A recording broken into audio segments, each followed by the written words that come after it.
was called specifically so that we on the board, who can't meet in private, have to meet in public, have a chance to speak to all of our consultants. We've got 4 engineers in the room and 2 lawyers, 5 engineers in the room, 2 lawyers.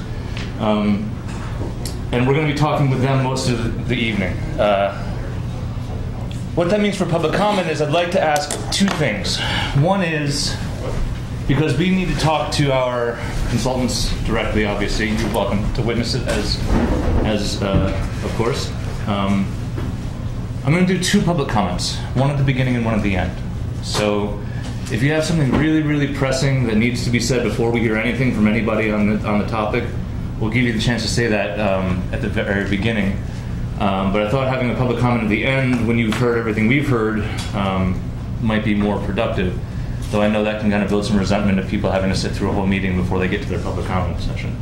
So I'm going to split it up that way, ask you to please be respectful of our time and each other's time. We do have a 3-minute time limit, but if you could be as concise as humanly possible so we can get to the conversations with the engineers about our water supply options, that would be wonderful. So that said, is there anyone who needs to say something at the beginning? You want to introduce who among the people we're going to speak with? Well, sure. Over here on my left is Russell Urban Mead and David Klauser, engineers who've been working on this Phase 2 report. Our attorney, Will Frank, our water attorney, David Merzik, Esquires. We have, Terwilliger, Superintendent of Public Works. And then we have Rich Ruth and Dennis Larios from Bernier and Larios, the village engineers, who've been keeping tabs on this as well. And we have Dan Michaud and Todd West from the DEP here. And I know that the community group have some of their consultants here as well. Is Jim Gary from DEC here? No? Okay. So with that, is there anyone here? Yeah. Please, Donna. Are you planning on voting tonight? That's up to the board. I mean, we can't make that decision. We haven't made that decision to vote tonight. I guess it depends on how the conversation goes. Given that this meeting is devoted to water and arguably there is no group more involved and affected by that process in the planning board community, are we going to be allowed to ask questions and participate in the discussion? No. This meeting is for the board members to have that conversation with our consultants. Any other public comment here at the beginning? I saw a hand at the back. I'm sorry, I couldn't see who was attached to. Yeah, I did see a hand.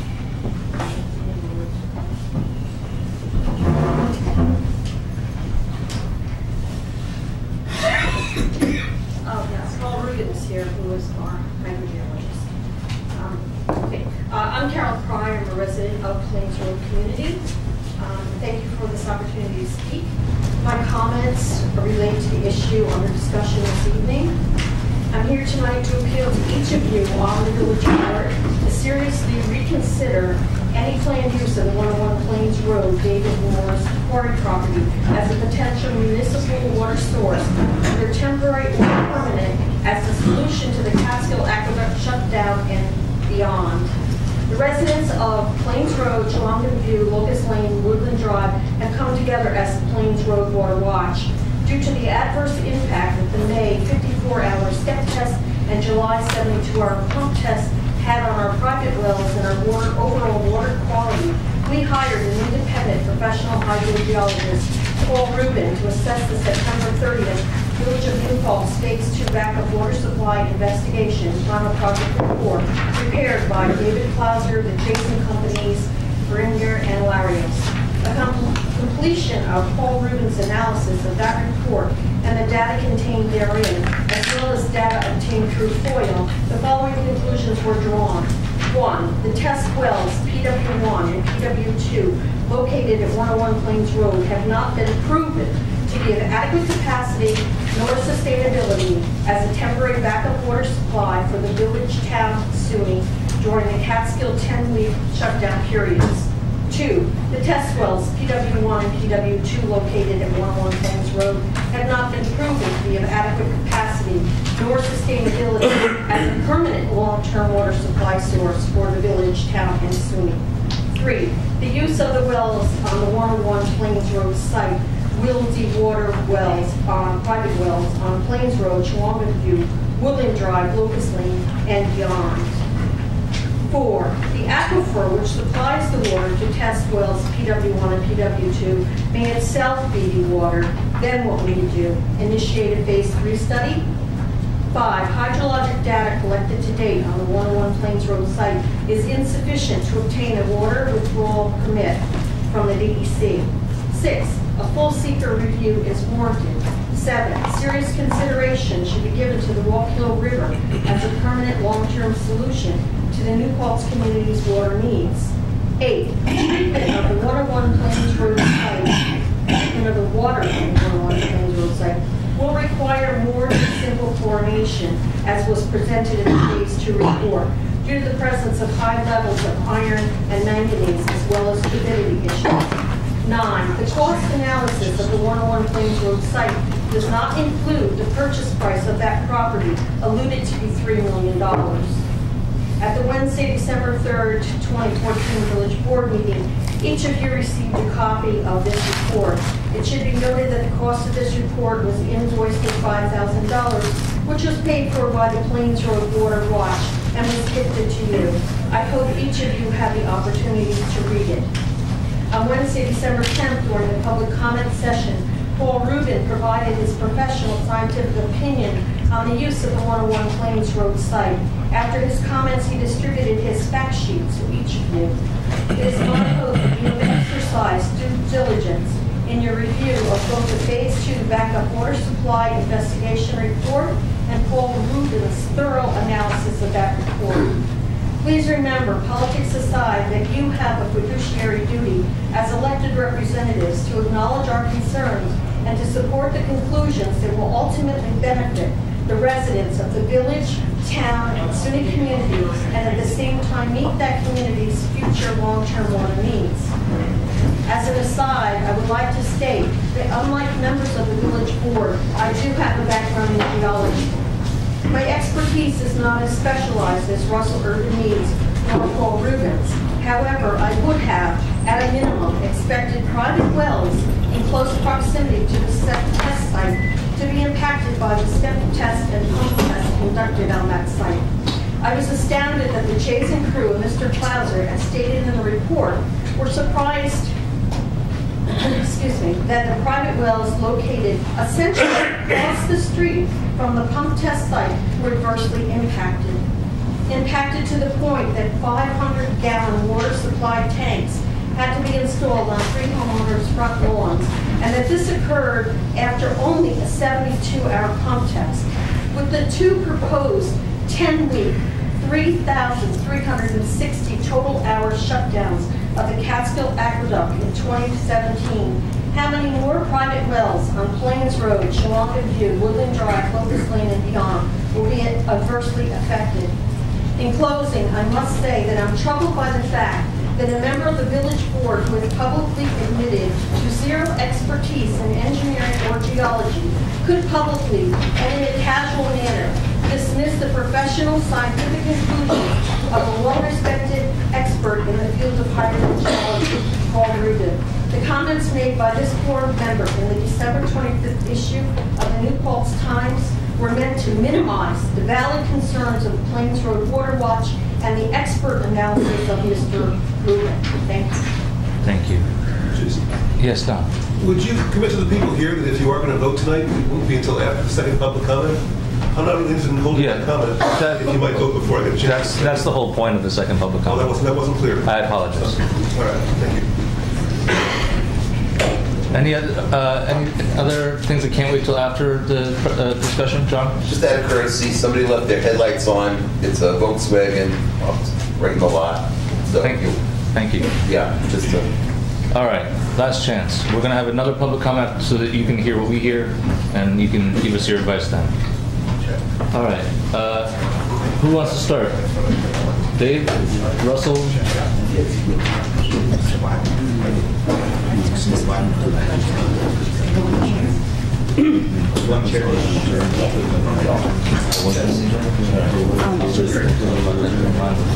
Sorry. No, that's okay. You don't get it. Oh, you're right. We open meeting, like a formal vote.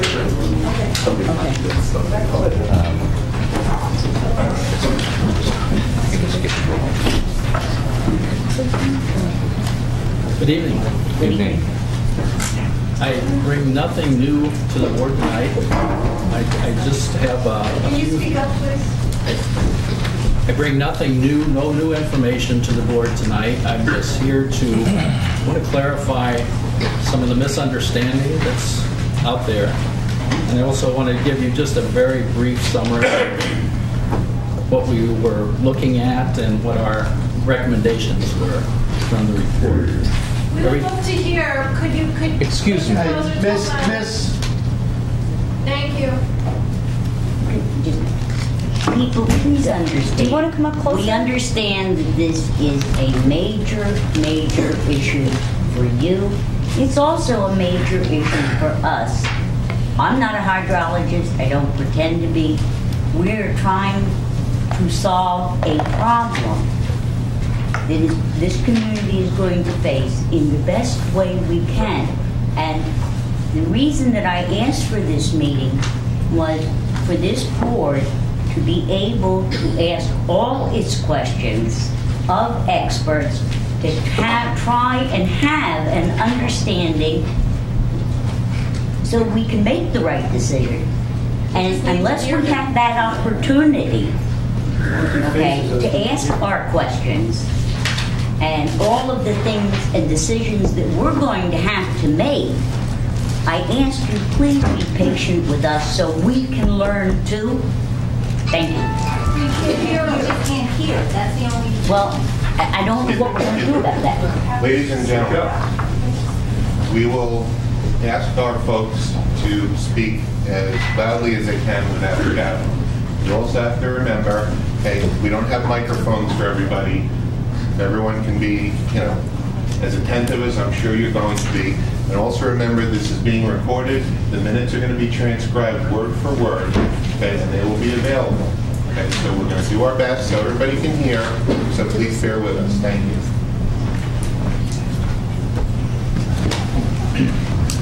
Try again. Thank you. As I said, we're here to support your deliberations on this matter. We have Russell Urban Mead that is here, that was responsible for the groundwater investigation. Dennis is here. He's the village engineer that is very informed on the village's infrastructure for the connections. We're just here to support and answer your questions on this. I'd like to make a statement to begin with about the use of the 101 Plains Road water supply, the groundwater source. I think this will clear up a couple of the misunderstandings anyway. One, what the source is capable of. I'm going to use two separate quotes for that, and two is the future use of that facility, if that selection is made. So the statement is, there have been a few comments and misunderstandings about the results of our backup water supply investigations feasibility study and its conclusions that I feel compelled to submit for the record the following information as your board deliberates on selecting a backup water supply source. For the 101 Plains Road source option, I wish to respectfully remind the village board that November 21st, 2014 review comments from Jim Gary, the DEC's professional geologist, concluded that our testing of this site met regulatory standards supporting its expected capacity. Specifically, and I know you've all seen this, Jim Gary wrote the following, and this is a quote: "A thorough review has been completed of the documents listed immediately below. The information provided demonstrates that production wells installed at the Plains Road well test site are capable of supplying 400 gallons per minute during the 10-week periods planned for the Catskill Aqueduct repair and rehabilitation." That was Jim Gary, the DEC reviewer's quote.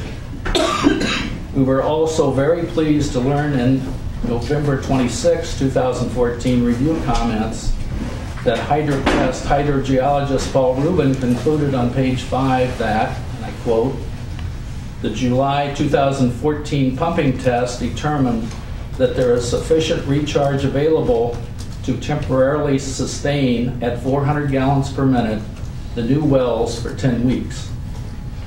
So I just wanted to remind you that all parties appear to agree this source can meet a significant portion, 66% of what we're looking for, of the 10-week planned shutdown supply requirements that will be needed to supply public water at that time.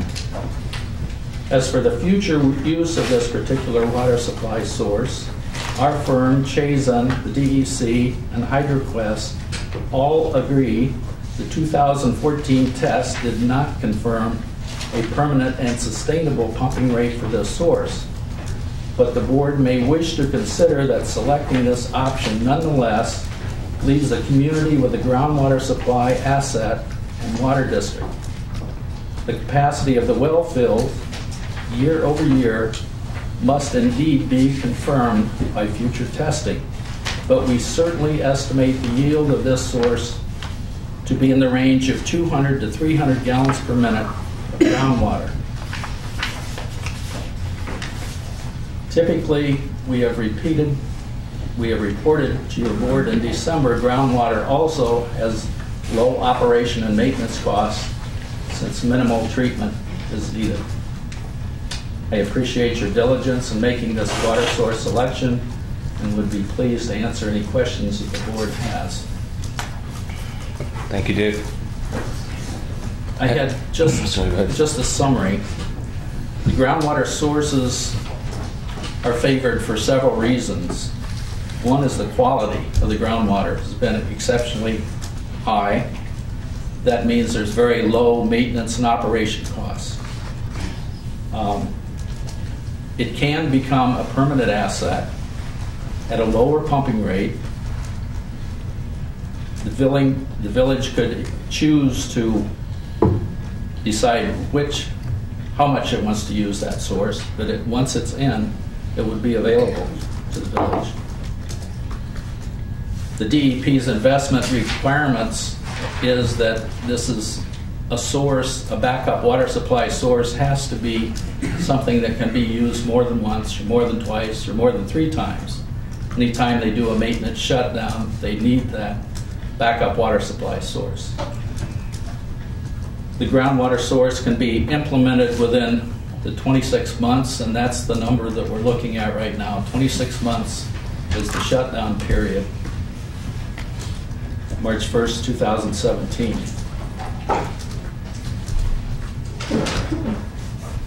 The river source doesn't become our recommendation for 2 particular reasons. The big one is, one of the big ones are, the time period that it would take to be able to have that online. We're looking at 3 years, 3.5 years is our estimate of permitting and being able to have that up. This I would not expect would be permanent as a source. Once you had it, once you had the aqueduct back, the cost of treating the aqueduct water would certainly be less than treating the river water, where you had to throw everything at it. The river water is treatable, but I guess the question is, why would you use that knowing what the ongoing cost would be? We gave that report in December about the, I think it was 30-some cents a gallon per 1,000-gallon cost for O&M for the groundwater, and about $1.60 or so for the river water source. That was based on other installations locally. So again, I'd just like to say that we're here to answer your questions on this. I bring nothing new to this, except I'm very pleased to hopefully be able to help you out in this decision. Thank you. Thank you, Dave. Any questions for Dave? Mm-hmm. Yeah, go ahead. And I'm not criticizing, I'm just trying to get in my head where we are. Okay. And where we are is at the end of phase 2. And one of the things, and correct me if I'm wrong, we were going to do a 72-hour pumping on Plains Road. We did that. And we did that. And that everything is as you thought. We also, simultaneously, we're taking samples from the Walkill River, this month being the last one. December was the last month. December was the last month. December was the last. Okay. Do we have the analysis back?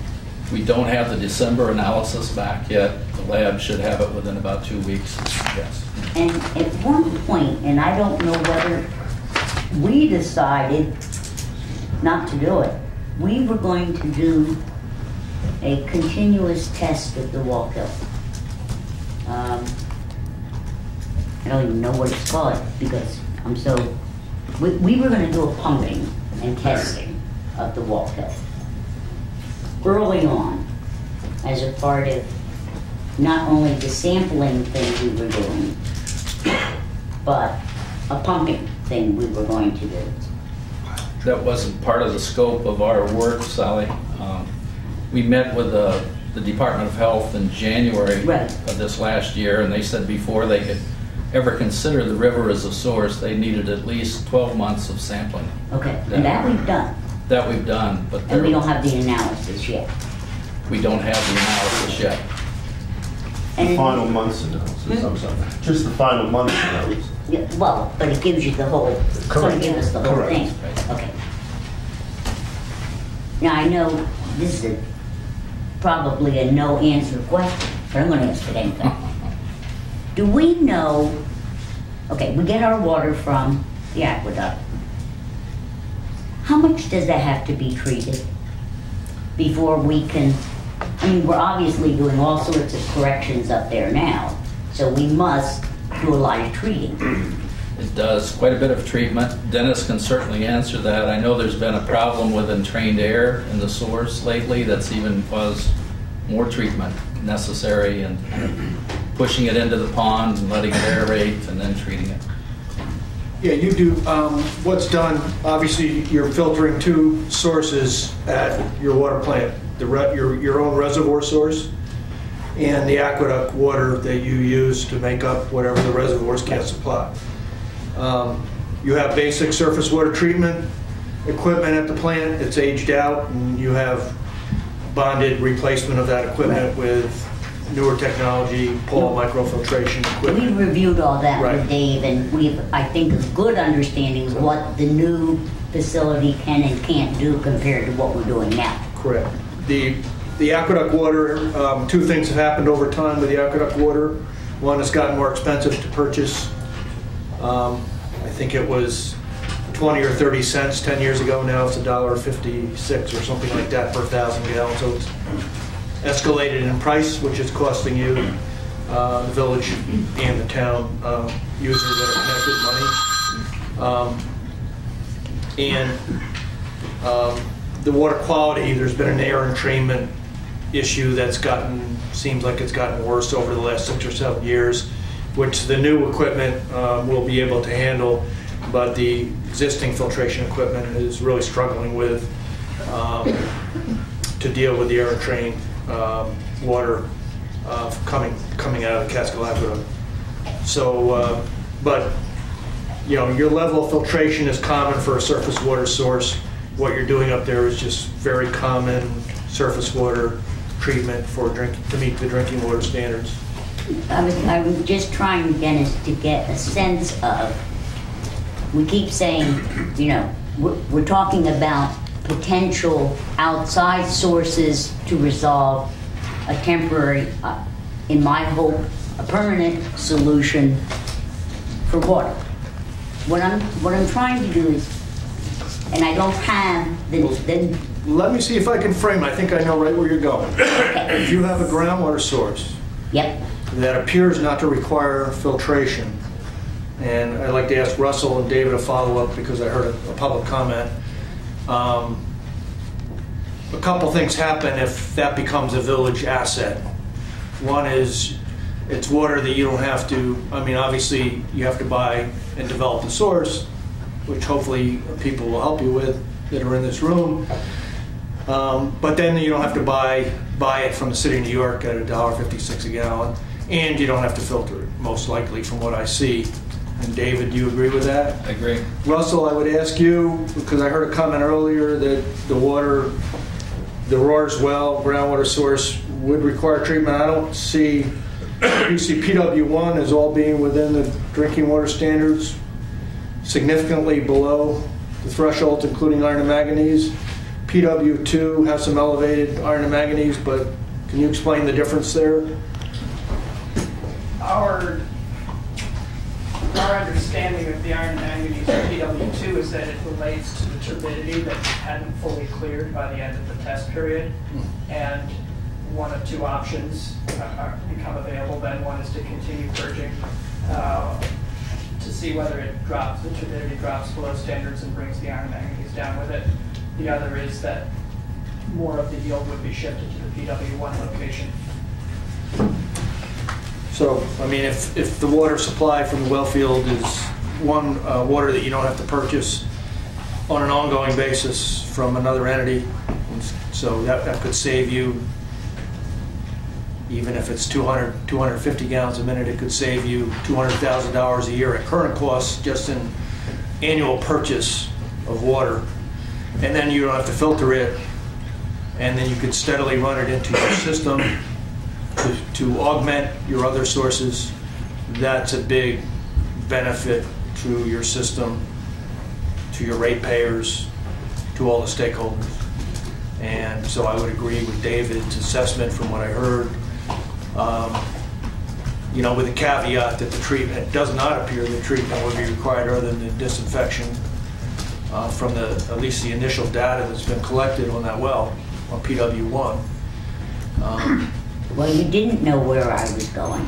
I'm going to ask you that. And because I understand the Plains Road and the quality of the water and all of that, okay, and that it's good water, and compared to what we have now and have to treat, and the Wallkill River and what we would have to treat, this is a far better source. That I understand. Hold that aside for a second. And what I'm trying to get a sense of is, I have a cup of water from the aqueduct. I have a cup of water from the Wallkill River. How much more treatable does the Wallkill River need to be in comparison to what I'm doing now? So how much, what greater level of treatment would be required of the Wallkill than what current? Yeah, what I'm trying, I think the question she's asking is Mrs. Cousins stating $1.50 per 1,000 gallons for the Wallkill River. I think right now you're somewhere in the order, excluding the $1.56 per 1,000 gallons, of about $1.30 per 1,000 gallons to treat the Catskill River. So it's going to cost you somewhere above 20 cents per 1,000 gallons based on salaries, electric, and chemical costs at current rates. If you factor in the New York City water supply rate, you're at about $2.75 for that same 1,000 gallons. So where the statement's been made at $1.50 per 1,000 gallons, you're presently paying somewhere in the order of $2.75 for that same 1,000 gallons off the aqueduct. And I know that there are gentlemen in this room that can confirm that. Again, I run a water supply that's very similar. It's the exact same water quality, different treatment process, and I'm paying upwards of $1.43 per 1,000 gallons. And I'm paying Westchester County salaries, which are far more exceeds than Ulster. So, to answer your question, I believe what you're asking is somewhere in the order of $1.30 per 1,000 gallons. Minus $1.50, you have to add $1.50 on top of that for New York City. I wasn't even asking a cost per treatment question per se, and more scientific question, and that is, I have a cup of Wallkill River, and I have a cup of water from the aqueduct. Both need to be treated. How much more does the Wallkill need to be treated that I'm now treating? 20 to 30 cents is my estimate. Okay, thank you. Yeah, marginally more, but not a lot more. Marginally more, but not a lot. But when you factor in the fact, but then you don't have to buy it. Right. So you're actually saving about 20 per 1,000 gallons. Yes, from the aqueduct. Right. But I'm now looking at it from the standpoint, Treatment. if I take the Wallkill River water, how much more do I have to treat it than I'm treating the aqueduct You water? have to meet the same I may not be asking this. I'm drinking trying to water ask it the way standard. It would cost probably a little bit more to treat because of the characteristics. There would have to be pilot testing done of the pole equipment on the Wallkill River, which hasn't been done, to determine how much more treatment cost it would be associated with the Wallkill versus right now you're using blended mountain reservoir water with the aqueduct water, to which yields a better quality, and you are. But you could blend the Wallkill River and Yes, you the would. Reservoirs too. You would likely do I'm that. just trying to get a sense of relativity here, because if I look at just what we're talking about out here and not considering what I'm doing now, that makes a different, at least to my head, that makes a different picture than if you say to me, Sally, it's going to cost you 10 cents more forever compared to 1,000 if I had nothing to begin with. Does that make sense? Yeah. Okay. I would, best estimate is going to cost you 10 to 25% more to filter that water than the aqueduct water. But again, with you back out the purchase price of the Catskill Aqueduct water, which would be a savings. Well, and of course, the cost But of there's building also and filtration and all the stuff you have to do. Excuse me, Matt. This is. There's also a reasonable chance that the New York State Department of Health and the DEC together would only want you using Wallkill River water under extenuating circumstances. They have not agreed to, David, am I correct? That's the indication we had, that they're not looking at that as a permanent.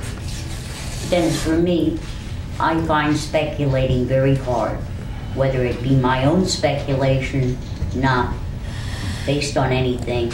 That's why I'm hoping to learn from the experts so that I can make, maybe not intelligent, but I'm going to try, best decision. Well, I guess, I don't want the board to have to speculate that there's been no firm indication that they would allow the Wallkill River on a permanent basis as a drinking water source. Is that correct, David?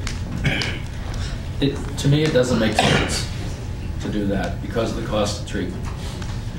But the question is whether DOH has authorized it. Is that not what you asked? Yeah, our meetings last year with the DOH were that they would consider it under the circumstances of the emergency shutdown, but not necessarily on any other basis. Not as a permanent supply. But the chapter... They didn't say no, but they... Okay, but we haven't gotten to the end of the chapter in the book yet.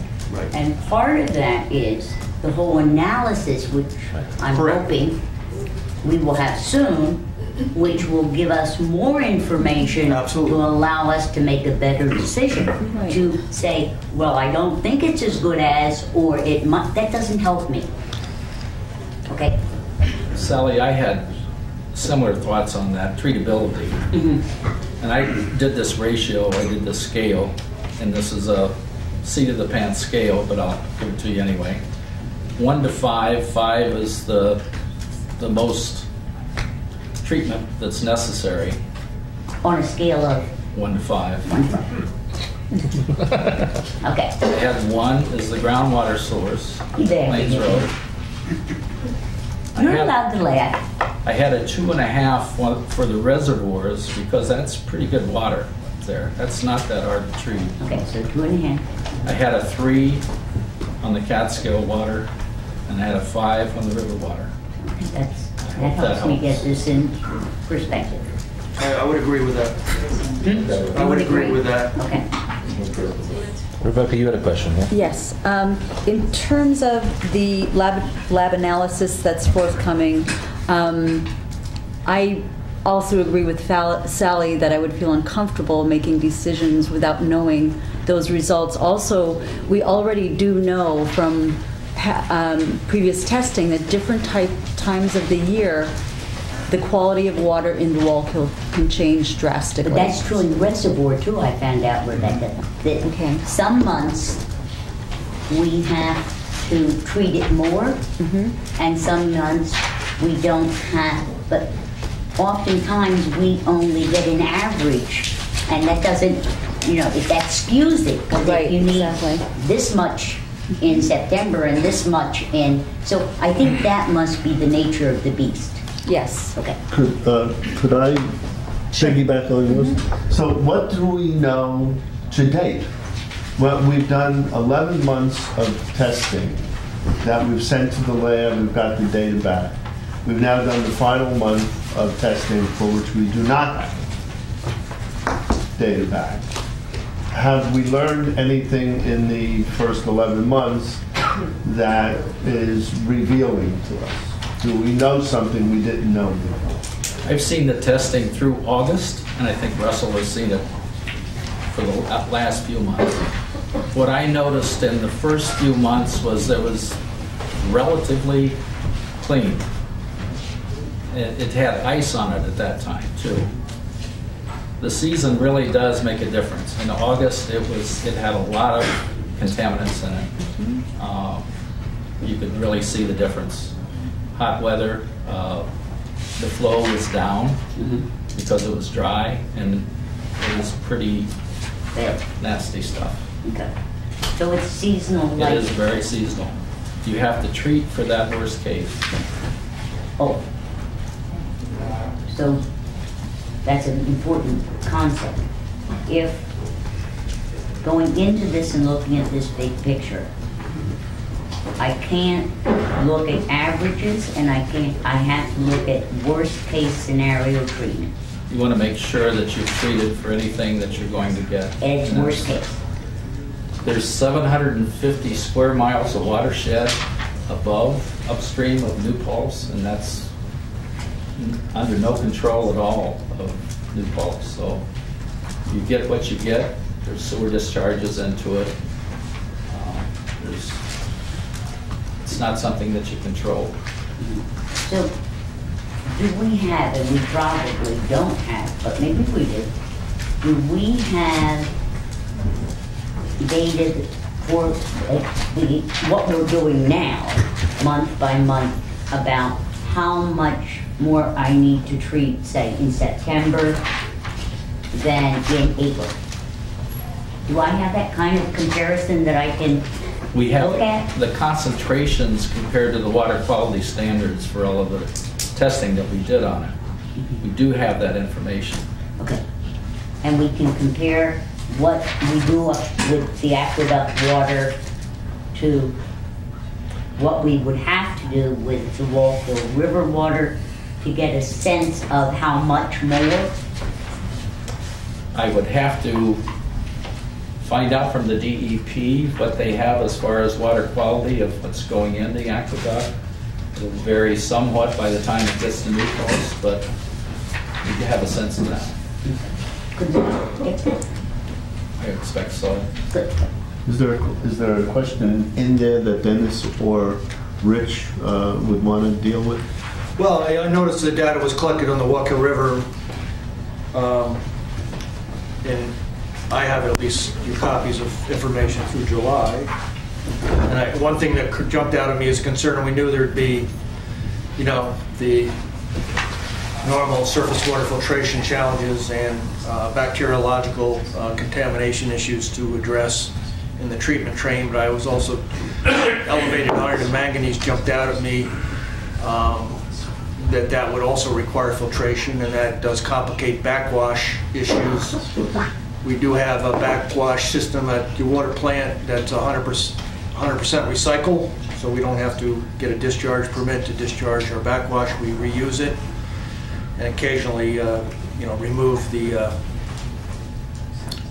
sludge from the lagoon, but we reuse everything that we backwash. If we got into an iron manganese filtration component as well, that might complicate that issue, and it certainly would complicate the filtration issue. So you asked, David gave you a scale, 1 for the groundwater, 2.5, 3, and 5. I agree with it. The Walkill River water would present more challenges for filtration. It could be handled, especially on a 10-week basis, but it certainly is much more challenging source of water to. Is there data available with the water that we currently use and its supply that we can make a comparison? Yes. Yes. And that's what I'd like to see. Thank you. I know it's frustrating. I know it's frustrating. I've been on that side too. Okay, so you're first on the list for public comment. I have a quick question for, I don't know, Blue, Rich, Dennis, someone would know. The mobile units that we were using, the mobile processing units that are the tractor trailer bed, basically, right? How many of those would be required to treat the Wallkill? Is it just one tractor trailer unit, or is it multiple, or is it something bigger than that? Like, what size are we looking at? If we were going to, it is a tractor trailer unit. One of those could treat all of our needs for the Wallkill. When we have our new installation process, we're going to have to bring in a temporary unit to treat the village water or the aqueduct water, and there is one unit. Yeah, and it's about, I think it's about $30,000 a month to rent that from the corporation. It comes in. But the pilot study is different. That's a smaller unit. That's I think it was about $10,000 for the month to do the pilot. Jason, can Rich the question-based switch? Yeah, please. I'm Rich, trying to follow. Given Jason's question, and tell me if I'm wrong. Okay, we're talking about now portable on a temporary basis.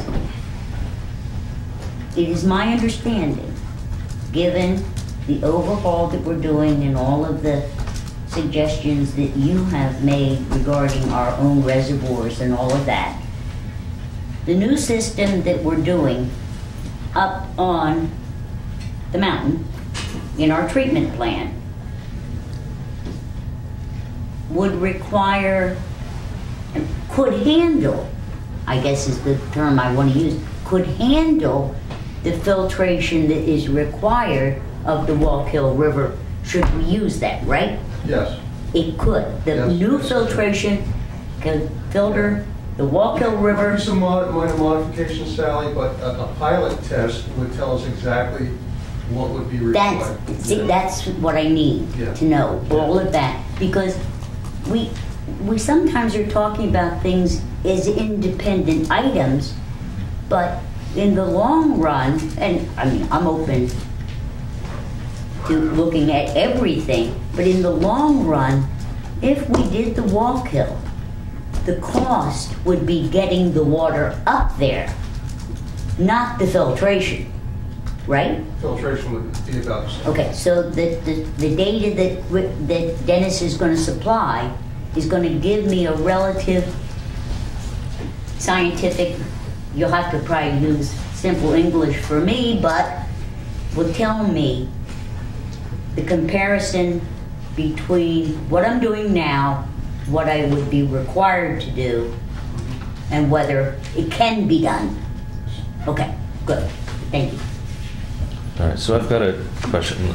Wait, I thought I saw something in the corner of my eye. No, all right. What we're trying to do again to kind of bring us back to one of the kind of touchstones we need for this conversation is to hit that number of 610 for a water usage. Right.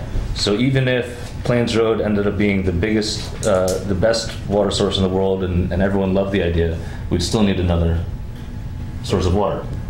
So one of the things, and I'm giving the background because I don't think Rebecca and Sally were brought in on this as much, because we were, several of us were talking about a lesser use of the Wallkill, and hence my question about the size of the pad needed.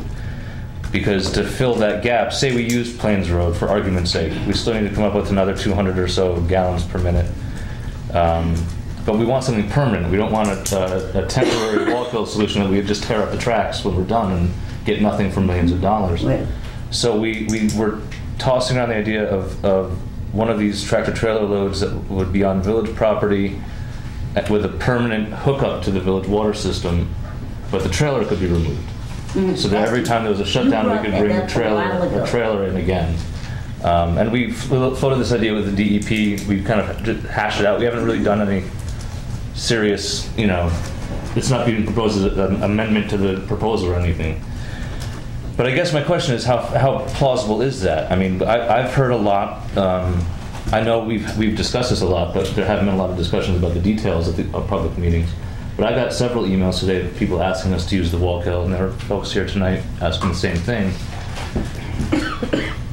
So, I mean, I'd like to explore all options. Is there a way that we could, because one of the other, besides the water quality, besides the iron and manganese and the coliform and the fluctuating level of the river and all the other problems we have, all of our options in the report are in the floodplain, which is really what causes a big problem.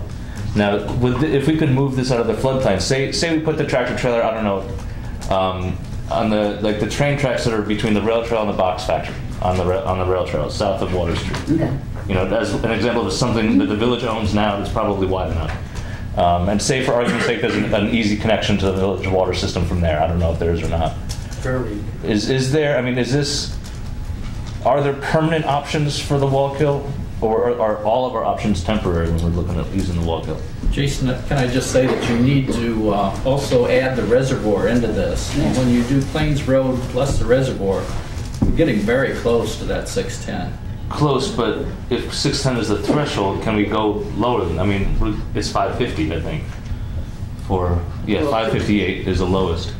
But anyway, regardless, the question is still open as a source. As a temporary source, you would be investing in getting the site ready, the connections ready, so that you could pull a trailer in, or pull the treatment unit in, put an intake down in the river for that short time. But I think the cost of that for what we're looking for the amount that we're looking for, would be pretty prohibitive. What about for a rental unit? What about for a permanent source? Assuming all there's pretend the Wallkill is as good as Plains Road. For argument's sake. But then it gets pumped up to the plant. We don't need it. We don't need any. That was my question. But if you were looking for a stop just to make up a small difference, you could. Right. If we needed it just would be expensive. It would be, yeah. But not for a permanent. It's not a good solution for a permanent. The schedule is a real problem too, as far as how soon we could get that permitted. Any of the river solutions getting that permitted would take time. You did indicate, keep though, saying the permits and how long is it going to take? Well, we don't even have the final test results. Sally and Rebecca, you guys both started talking at the same time. Rebecca, you go ahead and then I was just trying to repeat what was said earlier, that the DOH said that they would strongly consider the Wallkill as a temporary source. They said they would consider it only after we got the 12 months of sampling, and then they would have to take a look at that. Okay. It's a Class So B stream, and it's not a stream that's classified for use as drinking water. Well, and Class B means its highest and best use is swimming, which is also not really. That would be an educational, psychological, major campaign. Maybe we should invite the DEC to come down and go swimming in the Wallkill, see if they're and recreational use, you don't purify the water for recreational use as you would for drinking water, so I think we shouldn't mix that. I have a question here. Okay, but I think we're going to get the data we need for that. But taking Jason's idea, which he had expressed earlier, at an earlier meeting, Dave, and that is, I'll just throw numbers out. We have 225 maximum potential, and understand I'm going to fall in the same trap that everybody else is falling into, because averages differ per month. But taking 300 from Plains Roadside. 400 for 10 weeks. I'm suggesting 300. I'm just trying to create a formula here. It qualifies for 4. Just making up our own numbers. Since you keep telling me to be conservative and take the worst case scenario in treatment time and all that, I'm going to try and do this. Okay. Take 300. not 400.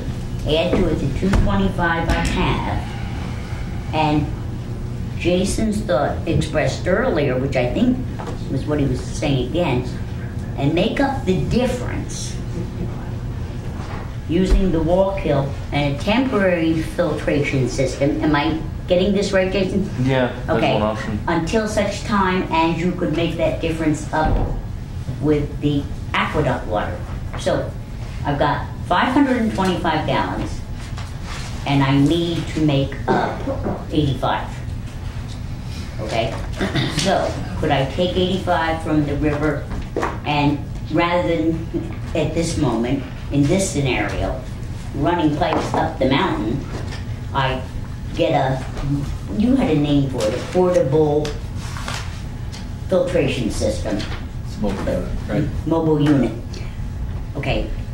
And I do that with the wall kill until I can make up the difference by going back up on the aqueduct and taking 85 gallons.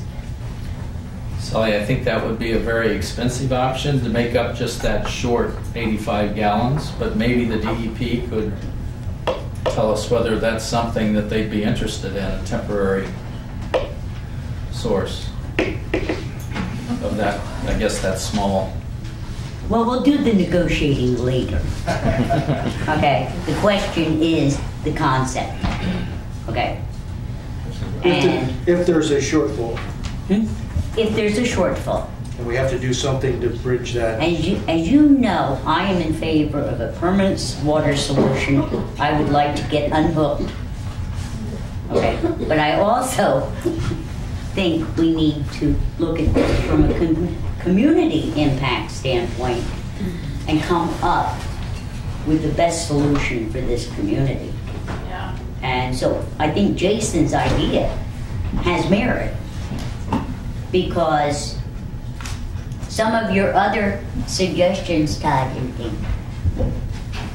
it might actually be a cost savings than the extra piping required for some of the other potential sources. Yes? So we'll do the negotiating later, once we figure out what we want to do. So good ask, David. Next? Are you next? I thought so. You are next. I'm thinking about my own questions. Go ahead. This is about DOH and what we can expect. Because I don't know. Tell them what DOH is, a lot of people. Department of Health. And I'm sorry. Department of Health. If Department of Health decides that the wall kill is an acceptable option, is it highly likely that they're also going to tell us in highly specific terms whether it's acceptable on a permanent or a temporary basis? Are they going to tell us exactly what treatment is required? And are they going to tell us exactly whether the treatment that is required will be always at the worst case scenario? Will we learn from them exactly what we need to do to treat the water? Yes, it'll take a lot of information getting to them and a lot of... We'll have to give them all the... We have to give them information and we will have to discuss what they are looking for. As far as the treatment process needs to be able to handle anything that's in the river, you're always taking samples to see how much chemical dosage you have to use or whatever, so you don't have to hit it with everything all the time. But the DOH will be very clear on what's going to be necessary to be able to do that. And you'll translate that for us and make it. So we don't even know if the wall kill is an option that's on the table because it's not up to us to put it there. It's up to the DOH. So now that we've got the 12 months of water quality sampling, we'll be sending that on, and we'll find out in the next. Please, guys, give me a guess, professional opinion. When would we likely hear back from the Department of Health about whether they would allow us to even use the wall kill? Well, there's a couple of things besides the data that they asked to be collected, which just ended in December. Then they would ask the village to propose a treatment process and a pilot protocol for that treatment process that they would have to review and approve, then you would have to pilot it. And we would obviously propose probably to pilot the equipment the village is buying for your retrofit at your filter plant. But, so there's a process that you would have to go through with them, and they would want, obviously, to pilot under adverse conditions, you know, which would... Like everyone flushing at once? No, well, no, just adverse water quality conditions. They would compare the pilot test with the kind of the worst months of the data that David's collected, and there would be basically their approval of a pilot protocol, and then their review and approval or denial of the pilot test. So we would need that pilot test. They can't make any determination based on the 12 months of data they've You even had to collected. do that with the aqueduct and your reservoir water. You had to repilot everything last year for... And what time of year then are you saying? You're saying that it would be in August then, if the worst water quality is in August, you'd pilot it in August? Was your worst quality in August was I haven't seen September's, but August was the worst. Probably be summer.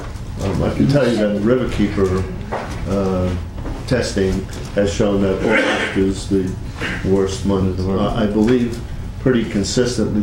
We have about 3 years, I think, of Riverkeeper data. I think that's accurate. So, and that's it's terrible. It's the Wallkill at that time of the year is the worst tributary in the Hudson Valley. There's one worse. I think there's one worse. One worse? Yes. So let's have a regatta. Then we do that in May when the water's not good. But so Dennis, let me just try so I can keep the train of thought. We wouldn't, even though all right, so we've got the 12 months of data that the DOH needs. We now would have to wait until August to do the pilot testing. Well, and then after that, we would have to do what before we would finally learn if the DOH signs off on this as a. Well, they would then review and approve all the data from the pilot study, which is the treatability analysis. You know, they actually bring in the treatment units on a small scale and filter it. So we're talking a year, 18 months? It's a long process. That's why David told you, you know, there's a longer process with that than with the well development. Well, I'm not even talking about getting all the permits to do it. I just want to find out if they'll give us the okay to do it at all. I mean, because if they say no, this is off the table, there's nothing we can do about it. We can't use the Wallkill if the DOH says we can't. Which means that our options then crash down to just one. It's not just the DOH, it's also the DEC that's going to have to weigh in on that as well. Okay, we've known, it's the pilot test I was talking about, that I was asking about earlier. Had we done it? Oh, okay. No, we haven't. And why not? I believe that wasn't funded yet. I thought it was a part of the original. Phase 1? Huh? You mean the Phase 1 report? I thought we were going to look at the Wallkill more closely than I mean, I could very well be wrong. I thought originally it was, but I believe that there wasn't the go-ahead, authorization to go ahead with that. That's not important. What is important now is, can we do the pilot now? We're going to have to submit a pilot protocol to DOH and have them approve the protocol. Once we have the samples back. Do we need to wait for the Department of Health to look at the data? And then they will say to us, you do a pilot and you do a pilot in August? Or can we go and do the pilot now? We wouldn't be able to do it now because the water quality is better now than it would be in August. So they are going to tell us when we have to do it? It would be in the summertime. Yeah, okay. Yeah, part of the year. Thank you. And you would have to submit a detailed protocol And ahead of the pilot. That will do take you we to summer have right the there. expertise among ourselves right now to do the protocols? Yeah. So- We had developed a draft protocol. If they say, go do it, okay, I'm not going to have to spend time going out there looking for somebody to do it. We have the capability Have a protocol. of just moving on with it? Yes. Okay. We already had the protocol when we did the pilot plan. So Pardon me? we already had the protocol and submitted. And we've done a draft one for We had a this. draft one. And So done we're plan. good to go when they tell us to go. It's got to be modified for this application, but yeah. Okay. Oh, Jesus. So, does this mean that we're Sorry. going to wait on a decision until this time next year? I believe you can. Then we can't use the walk-on because we can't take the risk that we get told no. I myself have waited a year for all the data. The data is now here and being analyzed. I think we ought to ask them their opinion now. Well, that was my question just now to Dennis, is what is involved in that asking of their opinion? And so we had to do the 12 months, which we've done, of water quality data. And based on that is where they would tell us when we would do the Paltz testing. So, I mean, it's the DOH's time limit. We couldn't have done it any faster, is what I'm saying. You can't do it. You can't do a year's testing in less than a year. Right. Right. Yeah. Right? Right, that's exactly right. But So It's now taken we're us a ready. year to do a year's Right, testing. so now we're ready. They Well, may then tell us. maybe we can put pressure. This may sound silly, and I'll. Us put pressure? Well, that's Tom Rocco, ladies and gentlemen. Trustee Tom Can we Rocco. ask in a determined way for faster input from DO?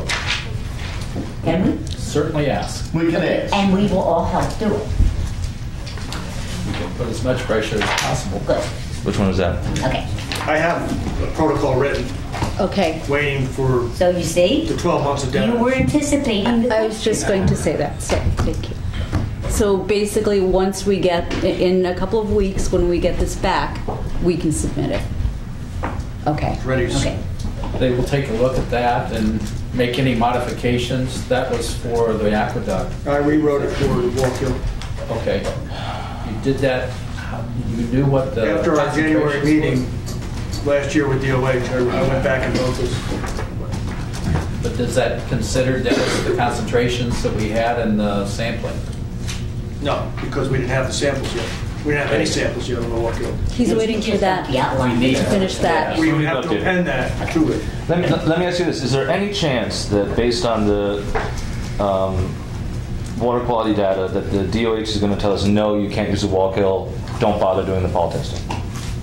I don't even want to ask that question. I want to go and ask them and have them down. I mean, here is and tell us. that done? I'm just saying, is that something that's done? Do they make decisions based just on that data? They could. Or they could? They could, yeah. Okay. Okay, so, Tom, now that I've had I've got a all gag my- in the back if you I'm want. not sure. I think I have all my questions answered today. Where are we and what do we need to do at the moment? Well, we just heard what we need to do. Wait if for we the wanna lab go analysis. For the Well, Wallkill. then, do we need a motion to do that? I mean, that's just No?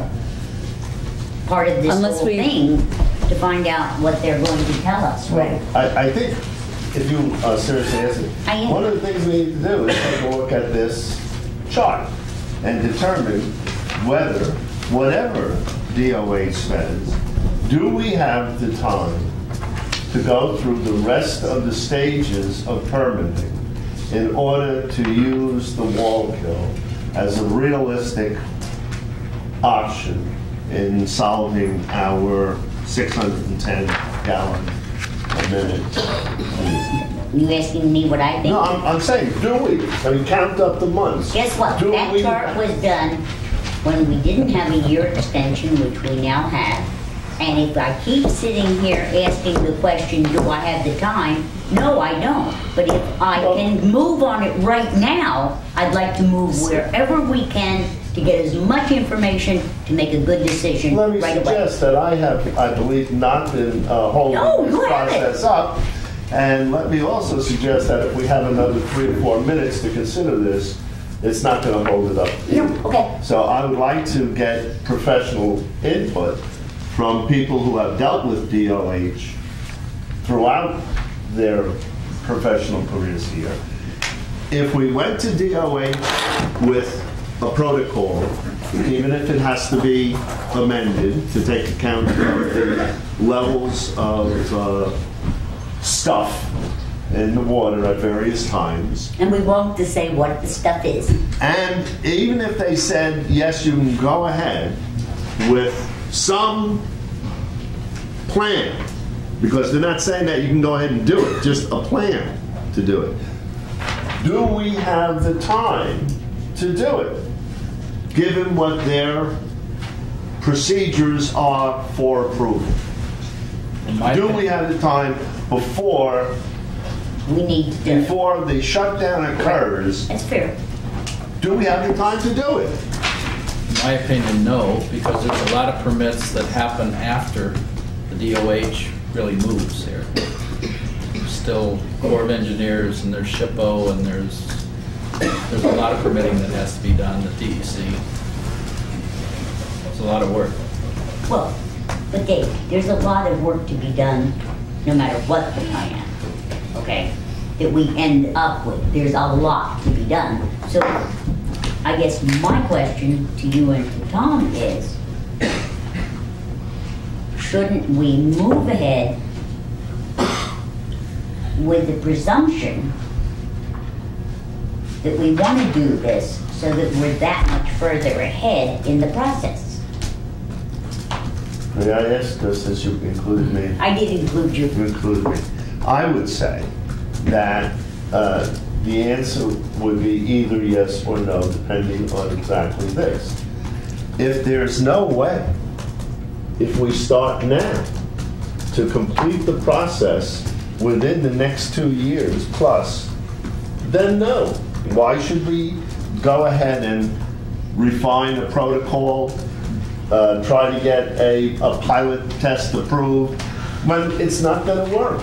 If we know it's not going to work. Let's go the other way around. No, let me finish. On the other hand, if we knew that the timeline was permissive, that if we could start now, then I would say yes, let's do it. So if we have the money, if we have the money to do it. Well, that's another question. If we had the money to do it, I'd say let's do it. But if the timeline is such that we cannot complete those tasks before the shutdown is scheduled to begin, then I would say, but I don't want to sit here. I don't disagree, but I don't want to sit here and speculate on this. Can't we go and ask them? That's what I asked before. That was my question. And I'm sorry that I said pressure. I should not have used that word. Why not? Well, I don't, because we're petitioners. Right. We have to ask for, and they will tell us what they should we do that now? Because, I mean, it seems to me that if you need permissions, the best way to find out is go to the permitter and say, is this reasonable? We have got to meet X, Y, and Z, and is it reasonable to get an answer? And then if they say no, we know the answer.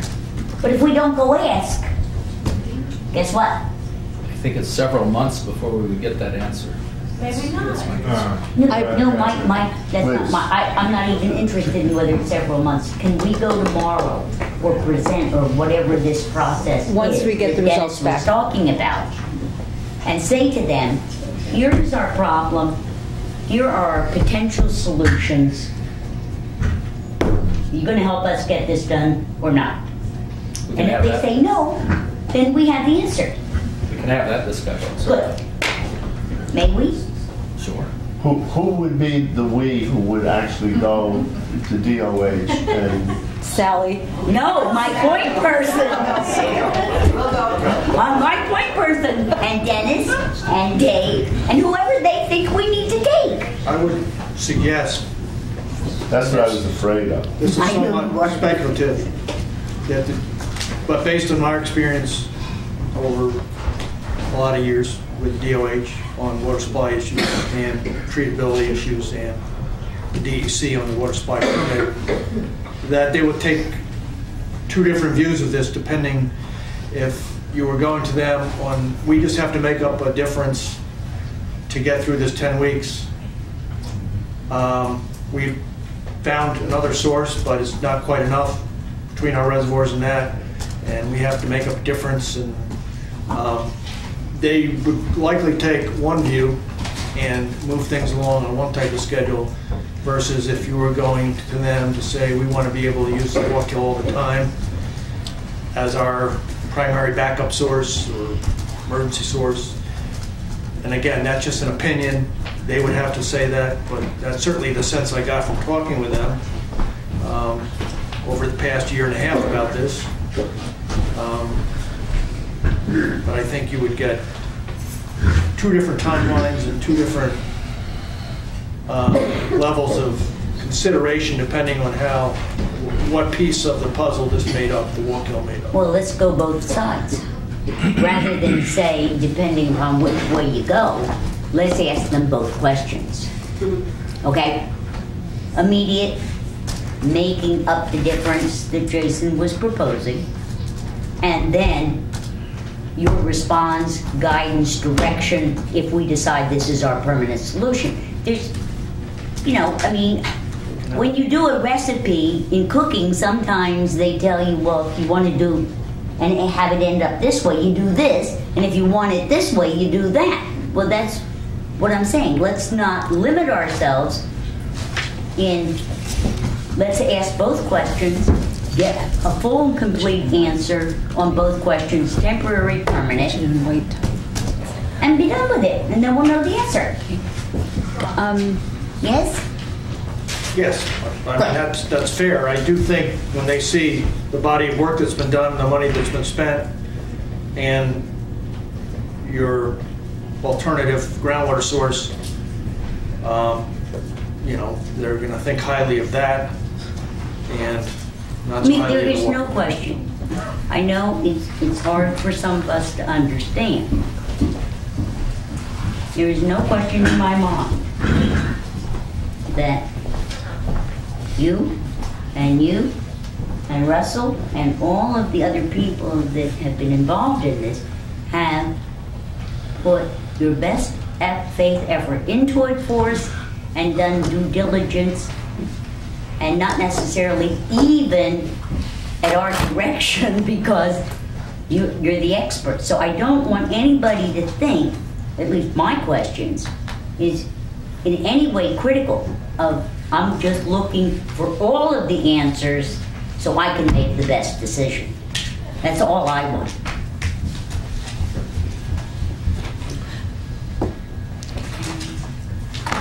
Who's next? Well, so we're going to the Department of Health immediately, Jason. I figured. On both temporary and permanent. I would like that. It does not look like a huge document. The protocol, yes. So I can't imagine that it would take them a great amount of time, even just to give us a preliminary as they're, concluding their study. I would like to propose that once we do get or anticipate receiving that final analysis, that we go ahead and submit this as soon as possible, even if that requires a special meeting prior to our other 2 meetings this month, regular meetings. I would even like to go a little further and say that as soon as we have the analysis on the Wallkill water, as soon as we have an approach and response back from the Department of Health, I'm willing to be flexible enough to meet immediately to make a decision in terms of, because it just seems to me that if the door is closed on this option, okay, the door is closed. And that's the end of it. And then we need to move on, peek behind some other doors. Yes? So I'm open to Tom and taking us in the direction we need to be, where we need to be, when we need to be it. So Does that make sense? I'm hearing that I'm being charged to gather our professional team again. Some of whom I'm not sure are still on contract in any way, to complete a a protocol draft. Am I saying this correctly? To complete a protocol draft that can be presented to DOH with a request that they prioritize a decision on whether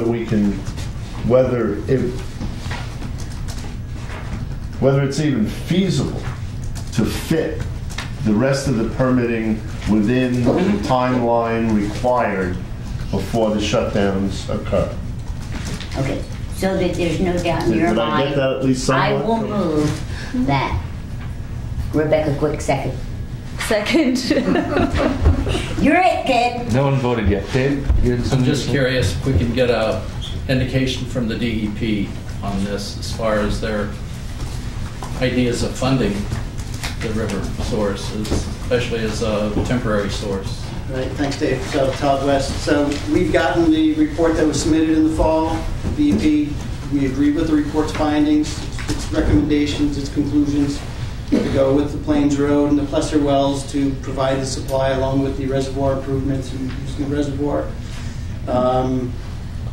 That report showed that the cost of building out a Walk Hill supply, the timeline for building out a Walk Hill supply, doesn't meet the needs of the program. So we're not here, we can't support that. As far as going to DOH for further studies, I can't say we can fund that. So. You think what time? I can't say we can fund that. So. Fund that. Right, funds. Well, let us get into the discussion of money now. Okay? He has nothing to do I'm not with too with excited the building about going. department. I wasn't going to do this, but I'm going to do it now. Okay. Okay? Phase 2 is primarily done. The things that we have been talking about are a part of the Phase 2, including the analysis of the Walk Hill.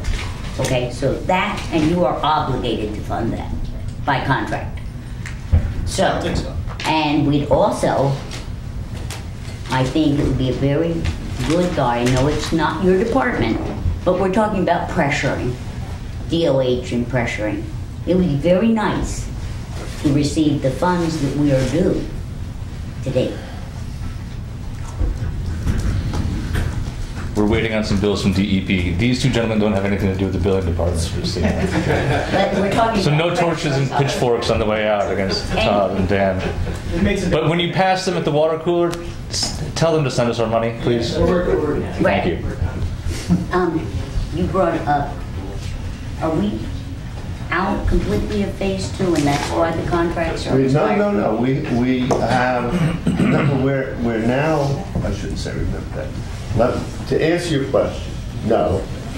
We are in Amendment 2, which is an extension of the activities of Phase 2.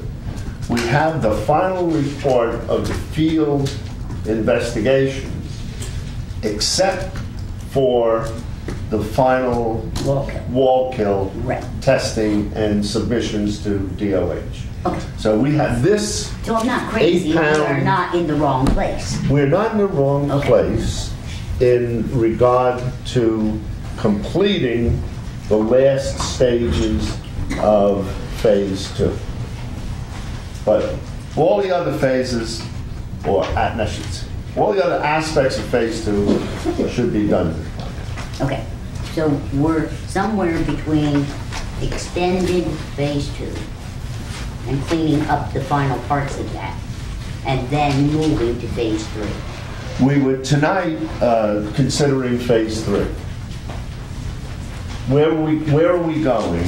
Given that Phase 2 has a set of recommendations that included one that none of us liked, the Lloyd recommendation, including Plesser, Plains Road, the Wall Kill, the reservoirs, and conservation. I don't want us to forget the conservation. But that's the 225.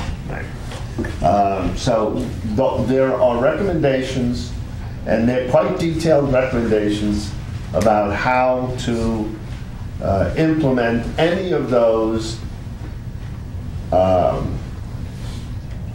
that we are already authorized to consider. right? With To the exception, consider. we haven't finished the walkout. We haven't yet finished The walkout. the concerns for the walkout. Okay, so I'm asking again, where are we and what do we need to do tonight? Well, that's up to... I mean, I think we have said we want to go and get the analysis as quickly as possible on the walkout. Yeah. You know, all of that kind of stuff. My reading of this would have led me to, this is the chart. My reading of the chart for permitting would have led me to rule a walkout. So where we are may be different from where I am. But I realize that I'm just... You're about to disagree. We have to make a decision. If this is not convincing about the impossibility or the high unlikelihood of completing the process, then it's got to be still on the table. I think it's highly unlikely that we can accomplish the permitting for the Wallkill in the time required. But we are going to do that. And we agreed that we are going to go to the Department of Health, doing temporary, I think... long-term. Sorry. And I'm going to move that we go to executive session for the purposes of some legal questions connected with Phase 2. All right. Now? What about any more questions we might have had for the... I mean, I still have more questions for... Oh, I thought we were... No. Would you mind withdrawing? Because we have executive session for other things. Go. Oh man, where was I? I just want to point out something. We didn't vote to send me to DOH. I moved. You moved and it was seconded. We're technically still in discussion of that. Okay, good. So, and I have a point to make about that. That I think it's not necessary because this is something that Bernard and Darius can do in-house to amend the protocols. I mean, it's not like a big group effort that's needed, correct? That's correct. Okay, so it's really just a directive to our engineers to prepare the document rather than have to have you call everyone together, right? The second point, yeah. We have Dennis take Dave with him?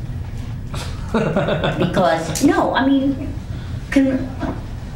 the more information from the experts at hand, we should give Dennis that flexibility of taking Dave and taking Russell so that they know how serious this is and, you know, in the protocols and in the process and what, I mean, they may ask a question that only Dave can answer. So can we do it that way? Would you change your motion to say something like directing Bernier and Narios, yada, yada, yada, in consultation with in consultation with Tom Rocco. That would be fine with me. Okay. So, is that fine with your second? Sure, absolutely. Any other discussion on that? All in favor? Aye. Reluctantly. You're stuck, One of kid. my, Tom, one of your questions you had asked was that, or not, I'm not going to repeat it, you know, where we're at. It seems clear, obviously, since we just passed that motion, that we can't make any decision until at least we hear back about whether when the DOH is going to give us an answer. Because it could inform our decision. If the DOH gets back to us and says, no, we won't do it expedited, you'll have it in 12 months, that informs our discussion, and you know we have to kind of live with that reality. But if they come back and say 6 months, we may want to live with that. I don't know. And now we've heard from the DEP about the unlikelihood of the Wallkill being funded from them, which we can wrestle with them over at another time. So I guess, to answer Donna's question from about 2 hours ago, it seems we're probably not going to make any decisions on which water source tonight, except for the ones we've already made, right? Which is definitely not the town of Lloyd municipal connection, and definitely the reservoir improvements, because those are both no-brainers. Do we need a motion to do that, to discount? No. I don't think so. No. Okay. I don't think so. Okay. But I had a question too about the math on these gallons per minute. We need to hit 610, and when you add in, let's say for argument's sake, the health department comes back next week and says Based on the data, no, you can't use a wall kill, and that is just taken off the table. What we're left with, temporary or permanent. yeah, we Either can't. any, just It's just too dirty. You can't use it. Can't drink from this. Just for argument's sake, since it is one possibility, we're then down to Plains Road, Plesser, and the village improvements. You know, if we did Plains Road at 400 and then the village reservoir improvements, I mean, I'm looking at the report that shows two different numbers because the two different shutdowns will have a different impact. So the first shutdown would be 400 plus 158, which puts us 60 gallons per minute short. The second shutdown would put us 25 gallons over.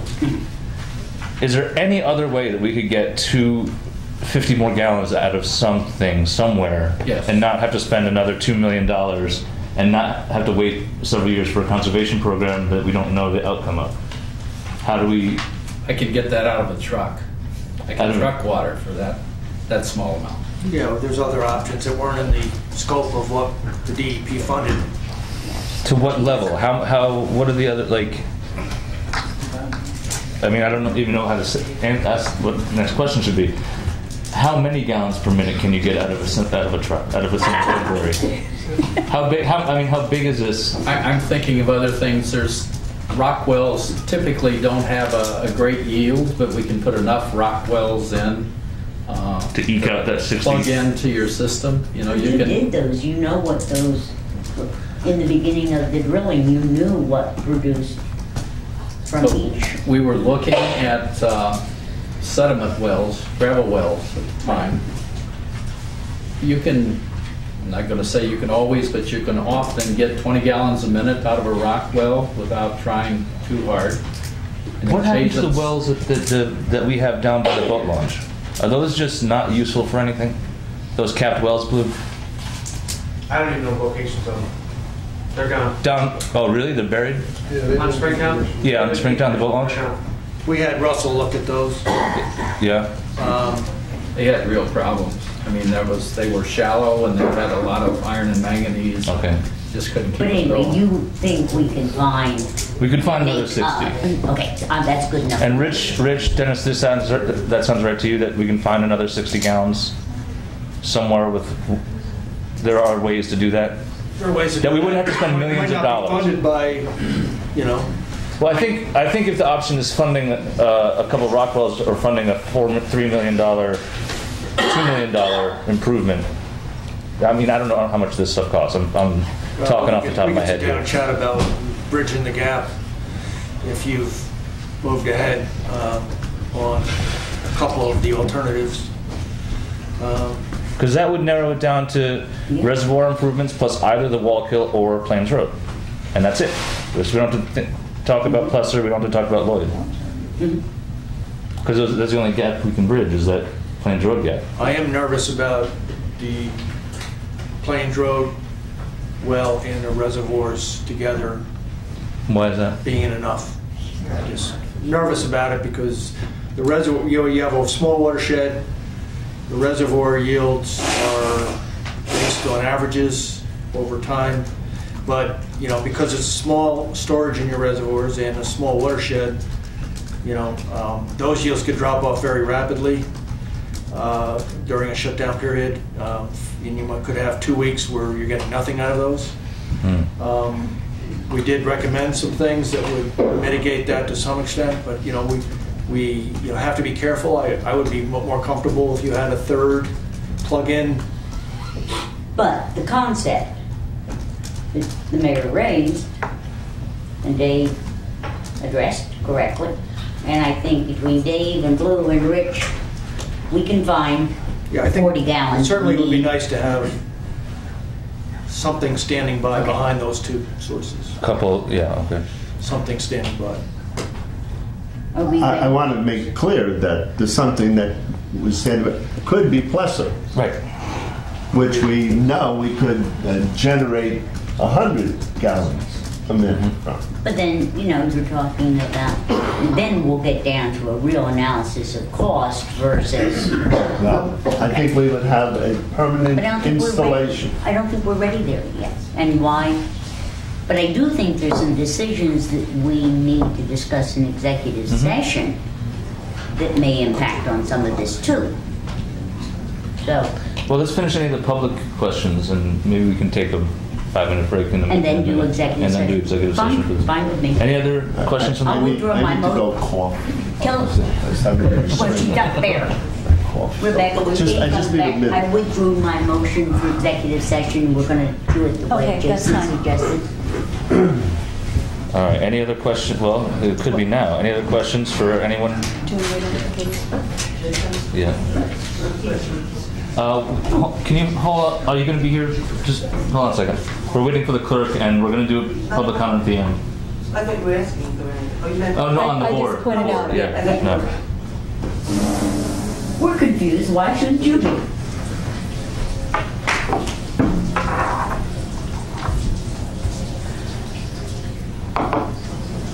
Now, were there? I can't remember because there were other options that we explored over the decade we've been doing this.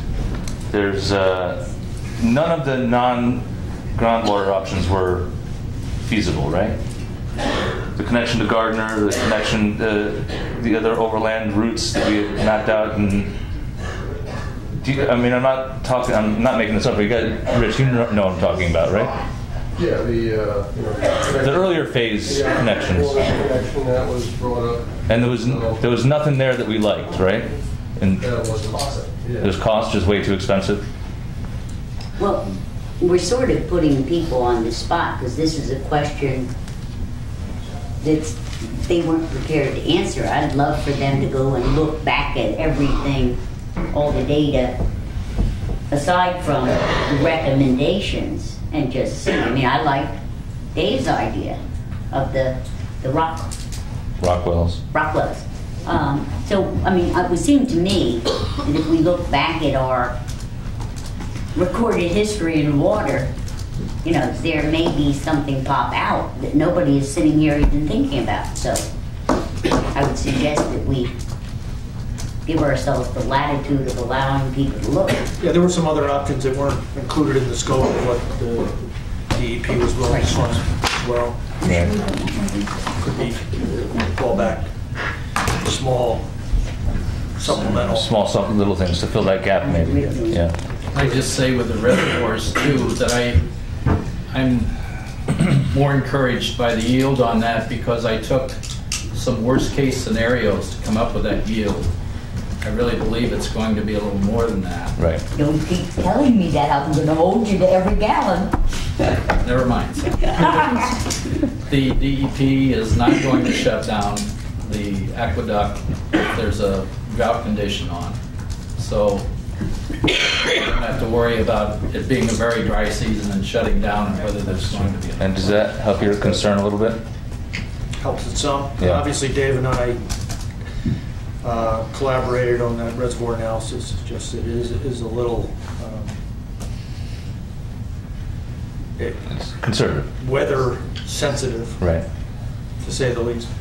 But we still do need a third Well, we can gap. talk about that. It Yeah. certainly would be a level of comfort that you don't want to be right up against, hoping that you got the 600 Run a gallons hose a minute from somewhere.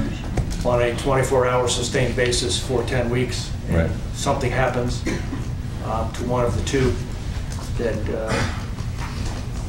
Jason, maybe, because I think we have a clear understanding, maybe it needs a formality.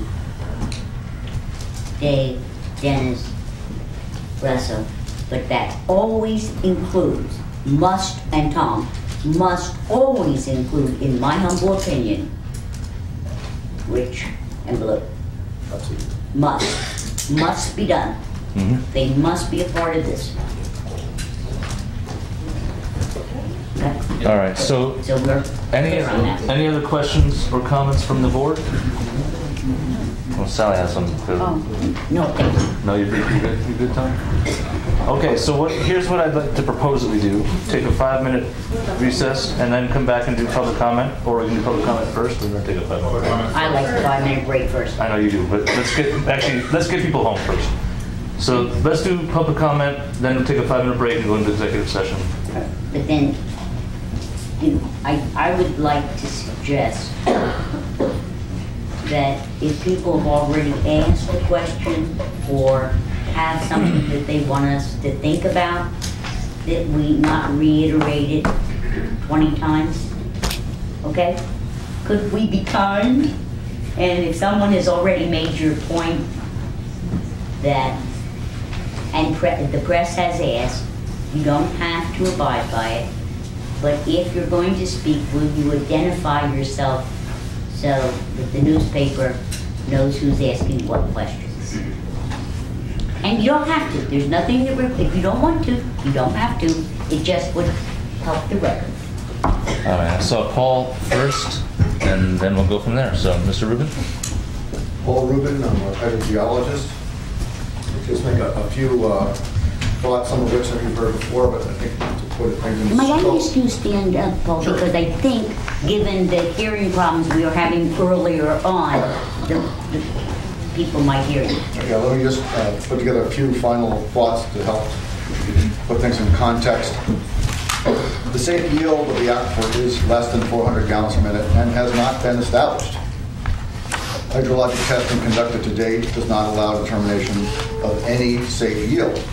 Chazen agrees, quote, that additional testing would be conducted to determine the safe yield of the 101 Plains Road groundwater source, to provide a permanent supplemental source to the community's water supply system.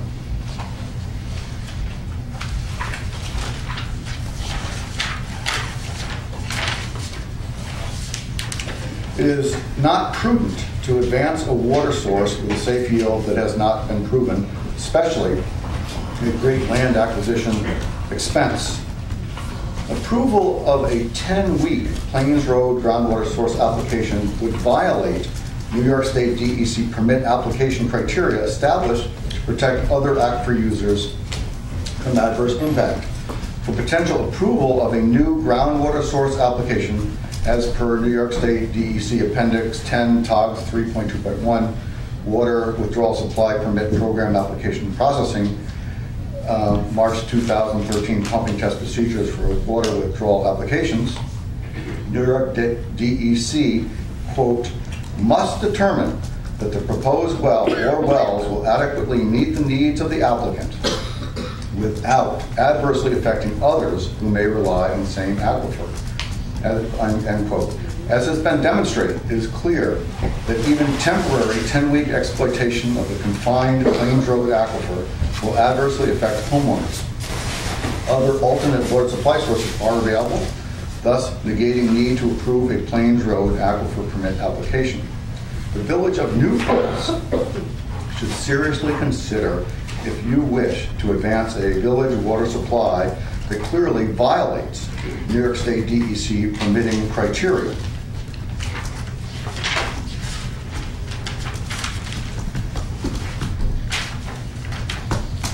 Logically, then, it would be prudent to pursue a water supply that will, 1, meet temporary 10-week water supply standards, as well as 2, meet long-term water supply demands, 3, allow for population and business growth far into the future, 4, does not require the expensive purchase of private property for acquisition of a water supply that does not have sufficient capacity to meet long-term Village of New Paltz water demands, 5, not incur costs associated with the creation of a new water district to meet the needs of a community whose natural water supply would remain intact if excessive exploitation of the Plains Road aquifer is not pursued, and 6, not require the community to incur hookup and user fees for a water supply they now have. Chazen report identifies the Walco River surface source as one having ample capacity to serve the New Paltz community as a temporary or a permanent source. All potential alternative supply sources, including the Wallkill, should be fully assessed prior to advancing this potential Plains Road application for a water supply permit. This should be coordinated through the CEQA process. In conclusion, to vote on a Plains Road water source without any empirically based safe yield value determined via industry-accepted hydrogeological analytical methods would be analogous to betting on a poker hand being blindfolded.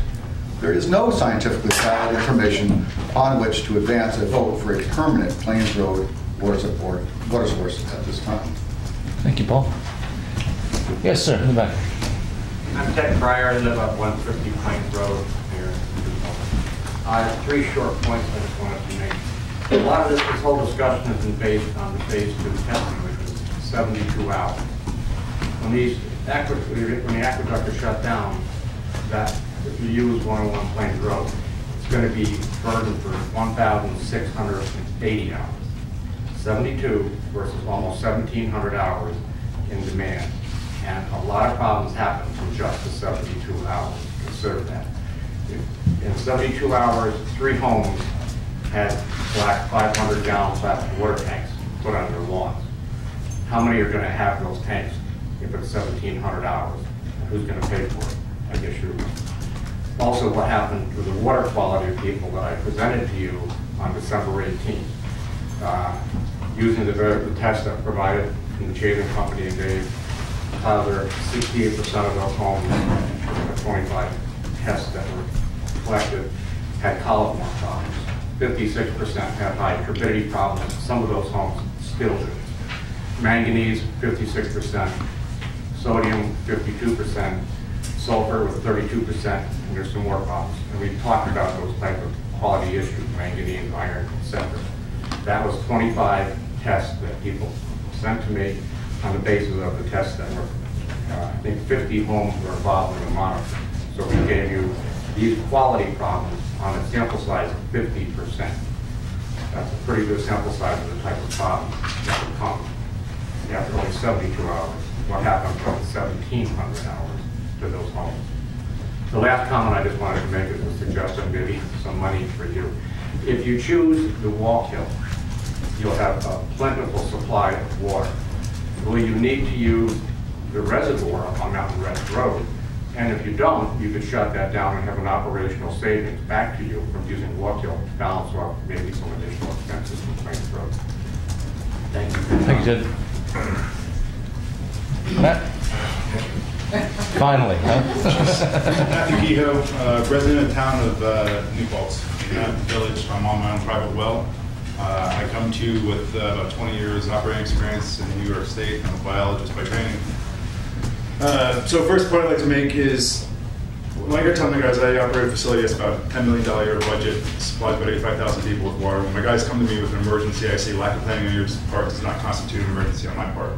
I have memos, I know there are memos going back to this board to 2008, which talk about this shutdown happening in 2 more years. So the point was made that this is a major issue. So my question to you is, why wait 6 years from that initial memo that came to this board in 2008 talking about this shutdown? All right, so that's the first point I'd like to make. Second one is, again, the costs outlined per 1,000 gallons are about $1.50. I think on the one we suggested that you check with Hudson River Water Supplies to get their cost per production.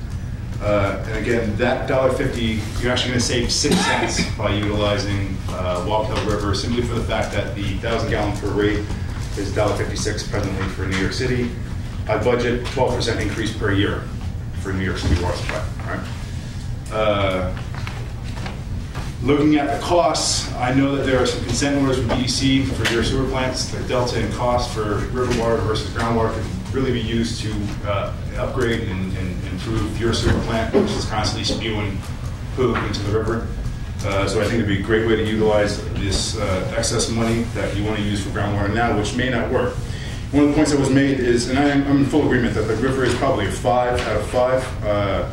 However, what's in that water that's absolutely critical is the H2O factor, and everything else can be removed from the H2O. I've been doing it for 25 years, 20, 25 years, whatever it is. So the question becomes to the experts pertaining to groundwater, at what point and how can you guarantee that that 2 of the groundwater will not become 5? As you know, all surface water, Mr. Rocky, to answer your question, all surface water has to be treated to the same level, whether it be the aqueduct or river water, all has to be filtered and have some sort of element with disinfection. So the question becomes is when the groundwater becomes inundated with surface water, and it's what's called under the influence of surface water, treatment will be completely different. Then you have no options, because now you're sending water that has to be treated, filtration into your distribution system, which means you have to put another segment of treatment somewhere in your process. Turbidity is talked about. I know turbidity is probably solubilized iron manganese coming up from the groundwater and it's been precipitated out, so it's going to cause you problems with disinfection. It's going to inhibit your ability to disinfect. Additional loading and drawing from that will invariably cause surface waters to infiltrate. If you look at the topography here, I'm not a hydrogeologist, I'm going to pretend to be one, but if you look at what's out there, you have a river sitting on top of some clay and some silt and some rock. Eventually you draw that aquifer down low enough, you're going to start to get infiltration from the surface water, which is the river. What's really ironic is I've done protocols, I've done pilot testing for a number of years, and when you want to propose a new option, you talk to the health department first and you say, this is my options, this is what I want to do, I will generate the data, but I will simultaneously generate the pilot data so that this streamlines your process. That was not done. I was under the impression that stage one was going to have some sort of process treatment on the walk hill. That has not been done. That's a year lost. That's bad on you guys, honestly. You should have been testing all options. And one of the questions I asked of the experts here, I know water quality really well. What happens when you start grounding surface water and groundwater? When you have different characteristics, you're going to have problems with lead and copper. Now you have a whole other can of worms you got to deal with the distribution system. The plant that's going in is kind of like an a la carte kind of thing, and you can add processes to the front of it, to the back of it. You can do a lot of different things. They're really robust, and they have the ability to really cater to whatever process you need to adapt to that treatment facility. It's a pretty good facility. I'm glad you got picked it. Good job, whoever did it. And I'd like to just welcome Marie. She's our exchange student from Norway. She's here seeing American democracy at best, so thank you for being here.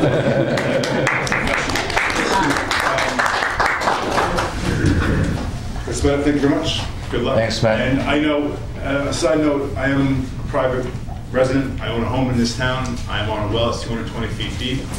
And as a crow flies, probably a mile and a half from that site. And my question to you is who's going to compensate me when my well goes dry? Because when we suck it dry, I'm nowhere near a distribution system. I'm back in the woods, and I'm coming to you for water. So, thank you. Thanks, Matt. Jason? Yeah? Matthew, you don't, I think you were reading from notes. Could you pose some of those questions for Dave? Sure, I can meet with them on whatever. Here's the beautiful part of it. I'm a resident, so yeah. I'm not. And I appreciate. Right. So yeah, I can do this. There are lots of, as we know, I have lots of questions, and I don't have any answers. But I think the more questions of the type that you just asked, which I wish I had the knowledge to ask the way you asked. I think what you have to keep in mind too is, again, going back to what you had asked, and I tried to answer before, is that your current cost of production is probably in the $2.75 range. That's including the costs incurred for New York City water. And again, when you're looking at this on a temporary basis, you're saving that cost that you're not paying the city. And there's two questions. There's one question I have for you guys. Are you looking for a permanent solution to New York City increasing rates? Or are you looking for a temporary fix? Because I know from my dealings with the city that they don't want to get rid of us as a northern community customer. They make a lot of money on us. So they want us like we want them. So to say that you want to try and find a permanent solution to New York City, it's not the best community, it's the best interest of the community. I don't think that's what this community should be looking for. You want to consolidate operations between town and village, that's cool. But to look at getting off of the New York City water supply, I think that's not a move in the right direction for the community. You think it's not? It's not a right move for the community at all. We have a great source, a great asset right here, and the fact that it runs through our community, we have the right to it, just like the New York City residents. So we should utilize that to the full extent. Thanks, Matt. Who else? You will get your comments in writing to us. Sure. Thank you. Don and then Kevin. I have good news. In the middle of this meeting. Did you pass it around? Yes. So I had some prepared comments. Donald Kerr from New Paltz. Just a couple of asides. When it comes to music, there's a saying: there's only 8 notes. You can make all sorts of music, classical, jazz, country. There's only 8 notes in sharps and flats. It's the same thing with river water. Yeah, the Wallkill may have some different things in it, but it's nothing we haven't seen before. It's nothing that can't be cleaned. What we're talking about is the possibility of taking an existing treatment system, which treats a 3, and increasing it to a 5. That shouldn't be that hard. It shouldn't be that expensive. So the most passionate and clear statement I've heard at the meeting all night was a statement from the folks from the New York DEP saying they would not want us to use the Wallkill. That was a pretty clear statement, and I think I go to Matthew's comment. They make almost $500,000 a year off us by selling us that water. So I would understand the strong feeling. And the other point is with regard to the permitting process. This is not something we chose to do. We don't want to do this. The state is forcing us to do this. So it would seem that agencies like the Department of Health and the DEC and the DEP, since they need this more than we do, and they're forcing us to do this, I think they'd hurry if we need them to. So I think this concern about the length of permitting and the length of time to look at the Wallkill, they're forcing this on us, and they're the state. So why would the state stand in our way? I think that's a straw argument. So, Matt and I spent some time the other night looking at the reports, the numbers. We looked at Google Earth images of the current infrastructure we have. I have good news in 2 parts. Bottom line is a comparison of operating costs associated with the Wallkill River option may be dramatically less than we all thought. We'll skip that next part. Matthew made a point which I think bears repeating because you said it very quickly. If we're looking at long-term use of Plains Road and you draw down the aquifer, where does the refill come from? Eventually, it comes from the Wallkill. It has to. I mean, that's where the water is. So I'm not saying it happens in 10 weeks, but if you do this over a number of 10-week shutdowns, eventually, and maybe not definitely, but there's a risk. There's a definite risk that that water goes from the quality it is now to a different quality when it starts getting under the influence, as Matthew put it, of river water or other water in the area. So this assumption, this beautiful water, it is now, keep using it, keep drawing from the aquifer, it may not stay that way. So that's a pretty important point. When we look to the big money, on page 2 of 5 of the December 14th operations and maintenance projections, we see about $480,000, so $480,000 for the cost currently of treating the aqueduct water. If you do the numbers, I think it's $1.50. I'm sorry, the numbers are somewhere. If you do the numbers, I think they're in front of you and not in front of me. The cost of treatment of Wallkill river water and aqueduct water is pretty much the same. It's a wash. As Matthew said, you need to treat the water to the same standard. It may be 10% different, but it's pretty much a wash. In addition to that, you are now spending a lot of money, almost $500,000 a year, to buy the water that you then pay to treat. So with the Wallkill River, possibly as a permanent option, you permanently lose that $500,000 a year, or $800,000. $500,000, I say. That's the money that these guys want to protect. The New York City DEP, that's a profit for them. And the rates are going to continue to go up. So if we look at the Wallkill, we have the same rate of treatment, same dollars in treating Wallkill as currently treating the aqueduct. That bill stays the same. But the cost of buying the water goes away. You do have to pay to pump it up the hill, but it sure ain't gonna cost as much as buying it. So that's a really important consideration that hasn't been shown. We've been looking at operating costs. I saw a front page in the paper, and it accurately represented the presentation that was given. So, no bad on the paper. But that ignored that we were losing $500,000 a year in cost by using Wallkill water. It's a pretty big number. It's pretty significant. And I think that should have been, we had a conversation about Central Hudson a couple months ago. This is the same sort of thing. You have not been shouted from the rooftop that you'd be saving almost $500,000 a year with the Wallkill. Hasn't been part of this, hasn't been out front anyway. Right? I think it's really important. So I think that's the point I wanted to make. I have a couple extra copies of this cost comparison. And if anyone wants to look at it, they can. Thanks, Tom. Yeah. I am Chris Harp, and I live on Plains Road, 133 Plains Road, and I have a couple questions, not to be answered right now, but just questions I want to put out for the board to be considering. One of them would be, what's going to be the cost to supply the residents? For the most part, we've all been affected by the 72-hour test. I suspect that if we go into full-time pumping from Plains Road, we're all going to be losing our wells. So what's the cost to supply all of us with municipal water? You're going to have to run lines out to us.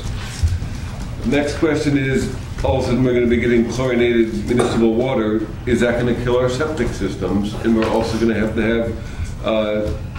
waste lines installed on Plains Road to deal with our sewage, because the septic systems are knocked out by chlorine. I might be wrong, I don't know. And third is that as residents on Plains Road who all have wells now, all of our wells were affected by a 72-hour test. All of a sudden, when the municipal water is given to us via the lines that will have to be put into the ground to be given to us, all of a sudden we're going to have to be paying for water that we've never had to pay for. So these are just points I wanted to bring up. Thank you, Chris. Anyone else? Yeah, Jeff, and then in the back. Hi, neighbors. You guys know me. Jeff Logan, Town of New Paltz Deputy Supervisor. I want to thank everyone coming out. I want to thank all the engineers. Many of you know me for way too many years, since I was a little one. I think one of the first things is we are to, thank you for coming to DEP too, coming up here. We are very, very sensitive in the town that this is our neighbors that have an issue, and it's not our neighbors just here, it's our neighbors on the other side of this mountain here that are being affected by the leaks. So we are very sensitive to that. I have understood that, and we need to get it fixed, and Matt made a very interesting point. I didn't realize you'd been sending memos 6 years ago. I think really the short one is, and I'm not doubting the numbers on, if I read the report correctly, it's a very thick volume, but the summary is about 73. I thought it was $200,000 a year was the average for the last 5 years, but it's 500,000. I thought page 73 said 200,000, but I could be wrong, but I could be standing corrected. But I think the other point is and I thank Sally for pointing out everyone here that's been involved, and I want to thank you for showing that the town has not been involved at all. So I like your statement that you say we'll do it, then we'll negotiate later. As a member of the town board, it doesn't work for me.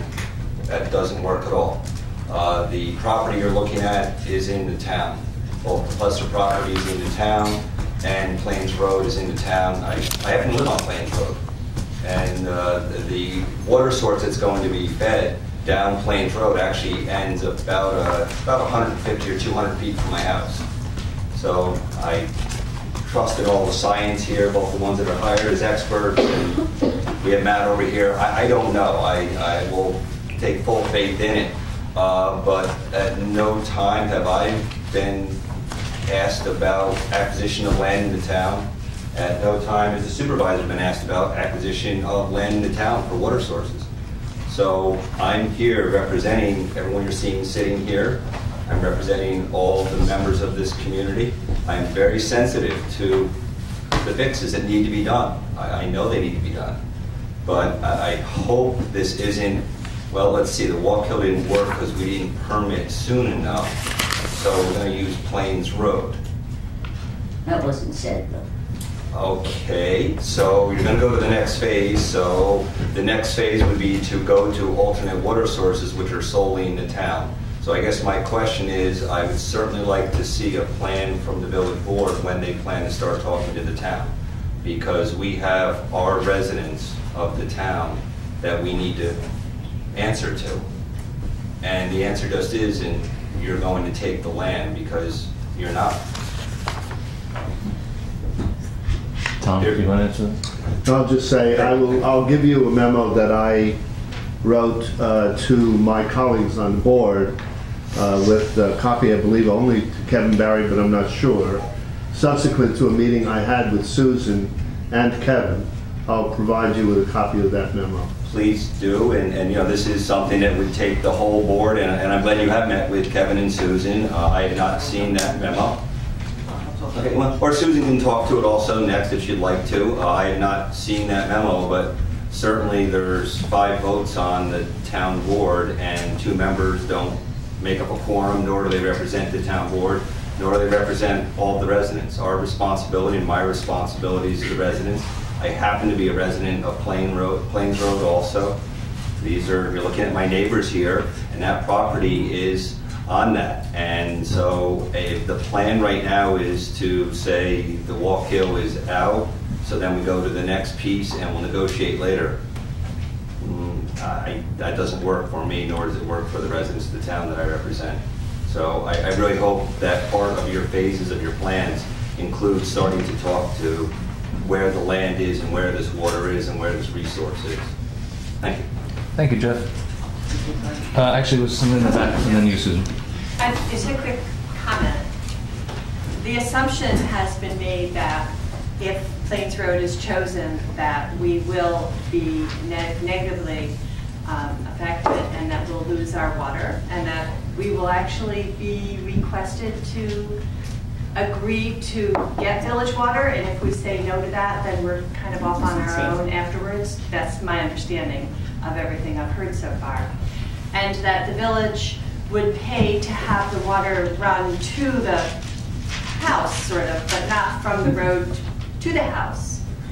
And I'm wondering how much that cost would be to the homeowner for us to hook up to a village water supply.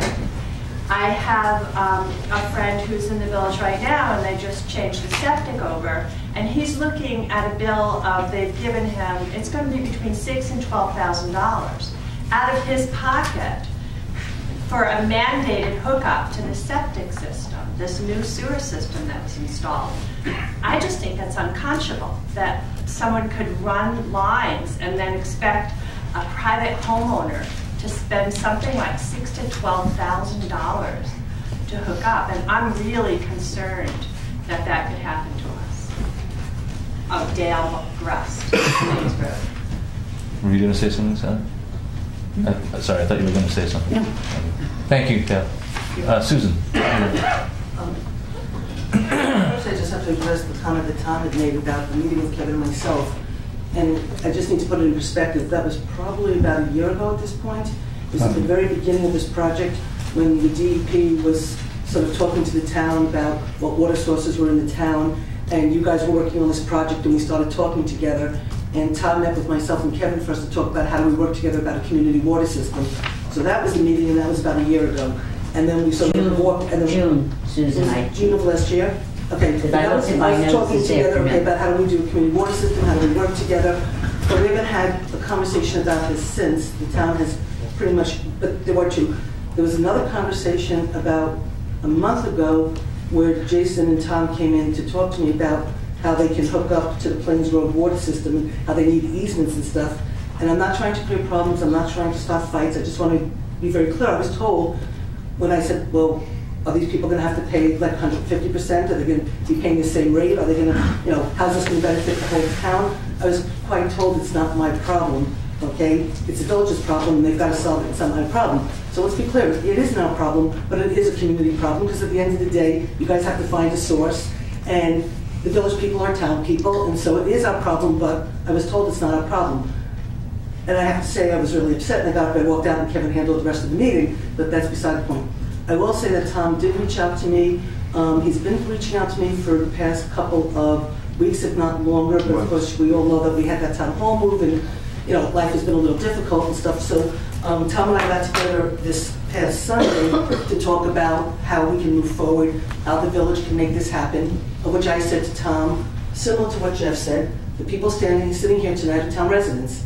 We represent these people, and we have to do our due diligence to make sure these people are getting taken care of. But they're also not the only town residents. There's also town residents going up to Plester's property and beyond. And the issue of how the town is going to be getting its own water source So we can start to do the development we need to do to bring ratables into this community so people can be afford to live here. It's been an issue for the town for a long time, and that's how the DEP got involved with us in the first place, was because the town was looking to do its own system. So we've always talked about Plessis water being there for the town.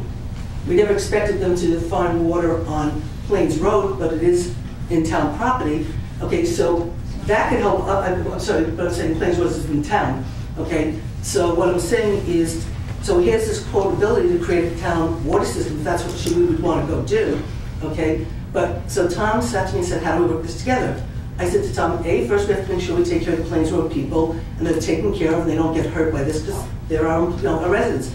I said to Tom, but Plains Road are not the only town people that we represent. We represent the whole town. So how does the town benefit from this project and how does the town get water to move forward? And so you have Matt here, sitting here tonight saying, I'm not a part of this group, but what happens when it affects me? How do I get my water? So we have a bigger problem than you guys do in terms of, I'm sorry, that's not fair to say. You guys have a really big problem, okay? How you have to solve this problem is really big. I'm just saying, ultimately, we can start to have another problem when it starts to affect our people, and that's got to be thought about. So I said to Tom, I said, look, we're looking to try to work with you. I happen to believe that for people in the community, we have a lot easier problems, but I said to Tom, we have to figure out a way how we take care of the Plains Road people and how we work where the town benefits from this whole thing too, okay? And the truth is, we haven't had any of the conversations outside of that. So really the bigger question is, as you sit here tonight and talk about, well, if we can't do the Wallkill, we'll do Plains Road, we'll do Plesser, but don't you have to come back to the town and ask us to create a water district in order for you to do this? So at least, I think, you need town permission before you can move forward to do anything. So to sit here and say, well, if we can't do the Wallkill, we're going to do these other pieces of property, without ever talking to us to see if you're going to even get the permission to do it, I'm really actually pretty mind-boggled in a way. So what I would like to suggest, okay, because time is of the essence, and I agree with Matt that this has been a problem for 6 years and stuff, and you don't have much time left kind of thing, that we get a committee of the village, the DEP, and our attorneys to sit down to really understand if there's an alternative, at least to work with the town for these pieces of property, where we know also at the end of the day we're taking care of everybody.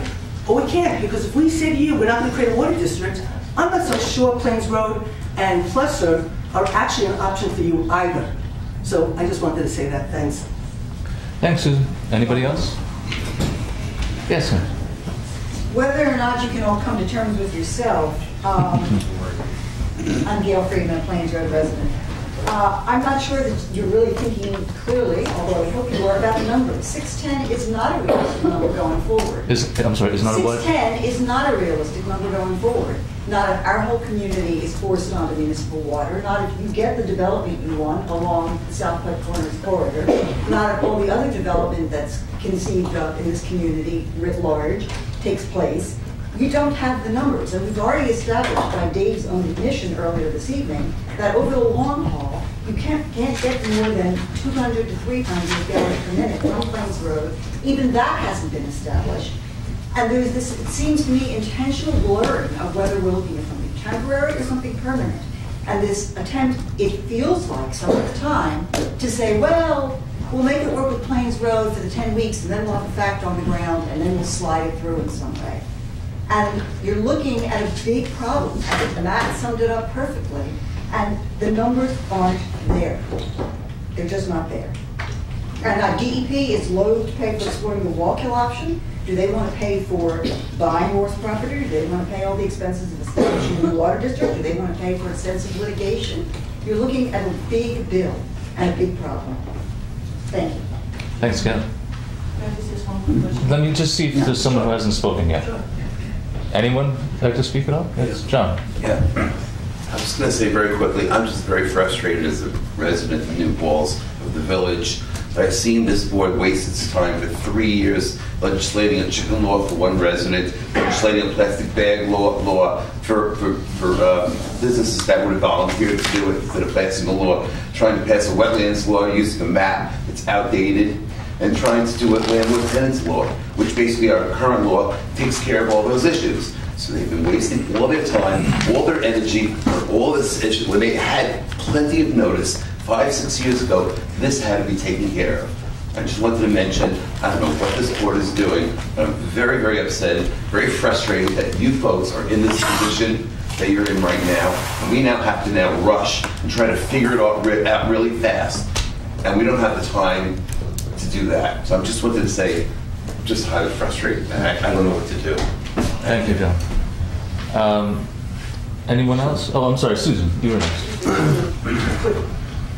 I know that there's been comments made tonight about that the DEP doesn't want to do the Walker River because they get $500,000 a year from the village, and so therefore this is a resource to them, and they wouldn't want to cut off the golden goose kind of thing.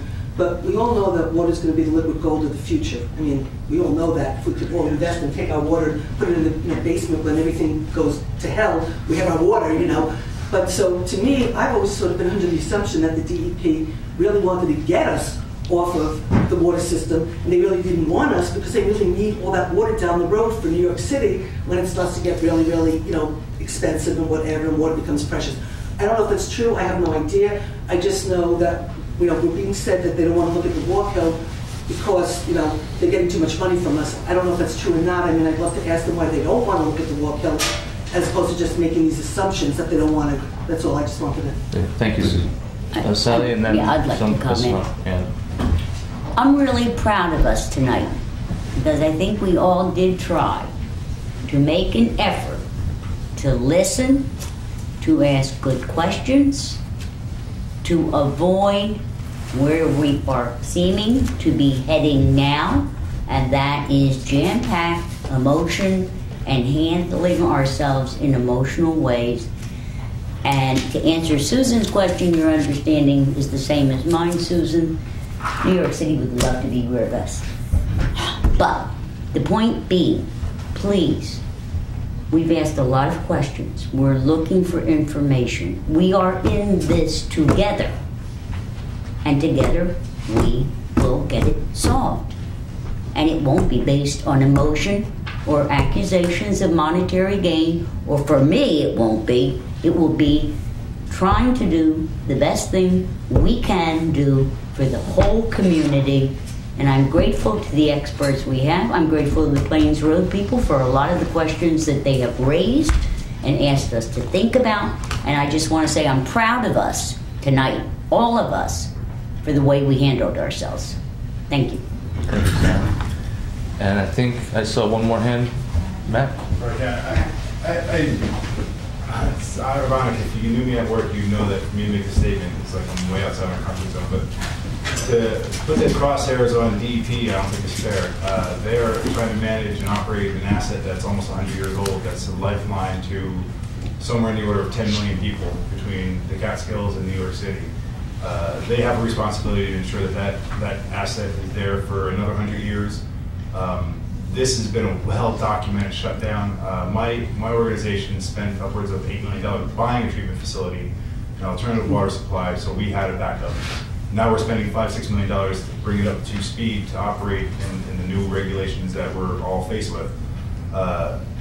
And by law, we are entitled to that water. Any community that pipeline passes through is entitled to that water. So, I don't have the feeling that that's their intent here. They need to do some capital work on this thing to keep it going for another 100 years. And we need to understand that and be patient with them. And again, if this gets back to anyone I work with, it's going to be kind of easy for me because I am at work screaming with DEP all the time. But again, they have to do what they have to do because it's a long-term asset improvement. That's it. In light of the comments of people I respect, I'd like to withdraw my comments about the DEP.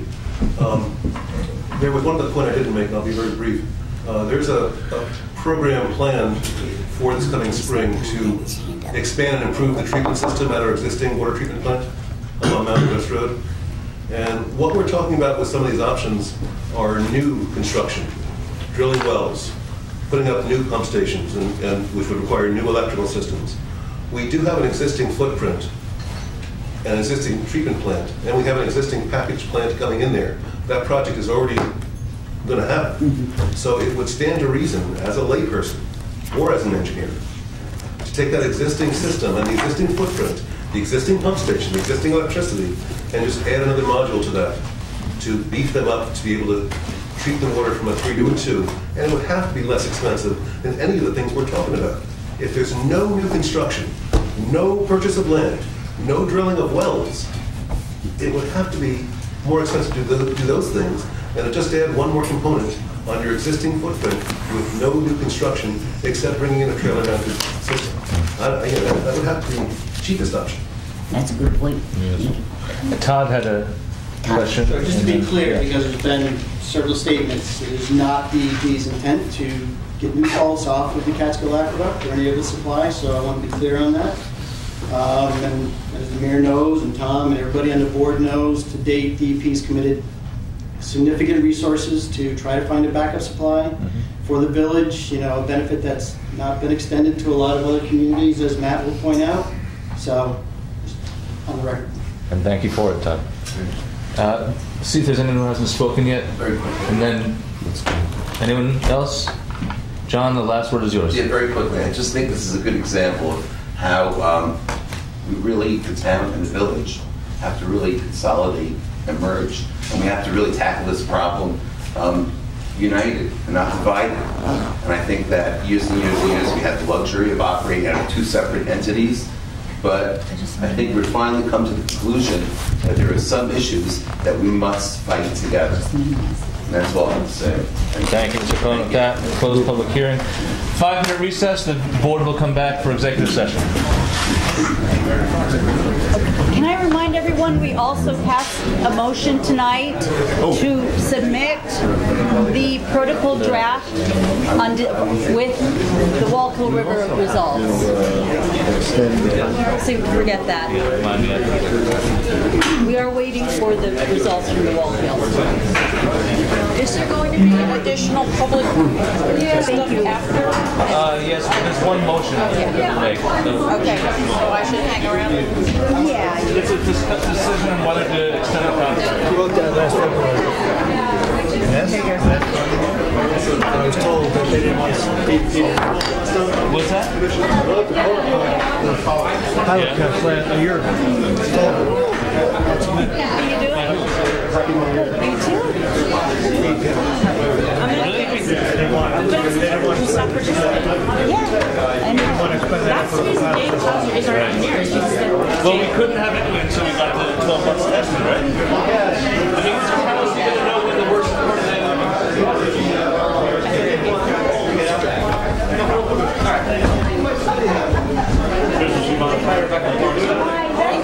And it's a past meeting? Yes. These are the minutes of the town board meeting, September 26, 2013. Joint town board. I'm going to go get my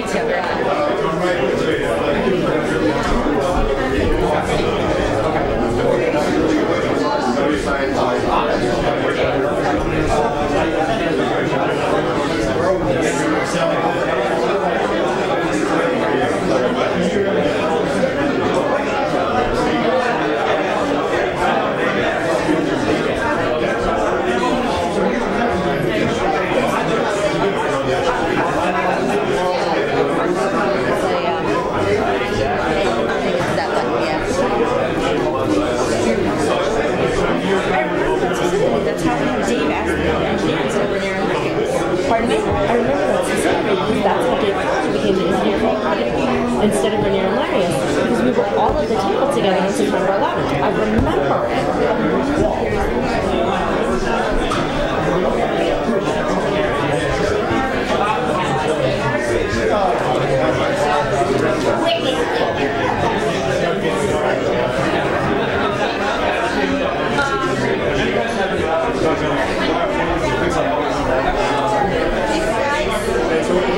So I'll try and email you some discount. Oh, I'm sorry.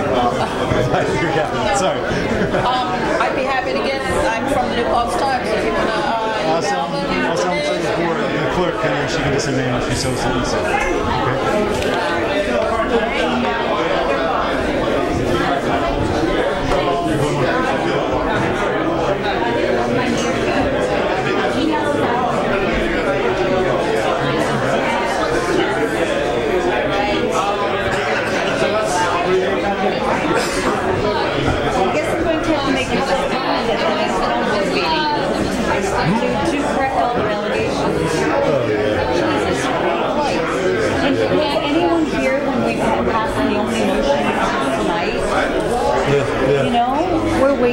welcome. We're very study to be complete to make our next move. Thank you for that. You too. Yeah, no, that was very nice to see. That's the only motion we made tonight. And there's no way in hell I was going to vote on anything else. No? Well, I think the word was out there that there's going to be a vote tonight. So. Yeah. Well, there might have been. Who knows? No, I was not about to. Thank you. But Somebody that's makes a fine. motion, somebody seconds it, Yes, exactly. These are the minutes from September 2015. Joining the town and village. Okay. The town was part of that conversation. How's your water being managed or projected to? I don't doubt anyone. I remember that conversation. I'm sitting here for it. I don't have a right to say a blessed word. That's not that's the one that's like, what, getting easier.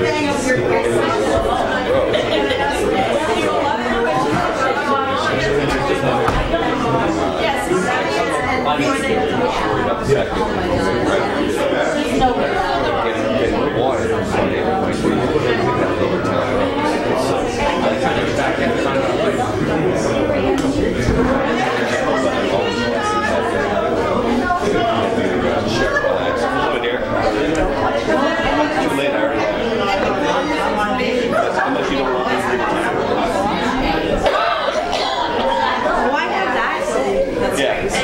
I got it from Tom on the phone.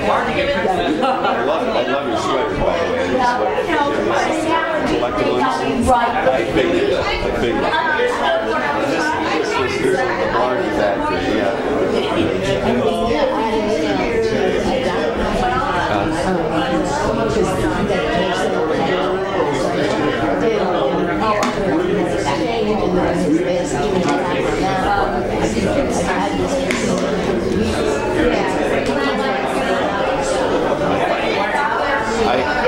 My dad is a physician in another lifetime. So I statement. I'm going to get out and have a cigarette. Yes, dear. What do you want? Just don't do it. Yeah, exactly. What's the point? So this hung on, and I said, I'm sure it is what it is, but I'm going to go. And he said, this is all. He said, You're not agreeing. What's that? The town has been a part of this conversation. I know. This is the 13th. Exactly. Well, give me a break. It's amazing how we twist things to suit ourselves. So maybe we should go to their meeting and make public comment. I think we should go to their meeting and the school board's meeting. How dare you hire an architect after the fact? I mean, okay, I'm not crazy then. I'm crazy. It's a whole different kind of crazy. You're what? You what? You heard me. Let's take me out back in the secret.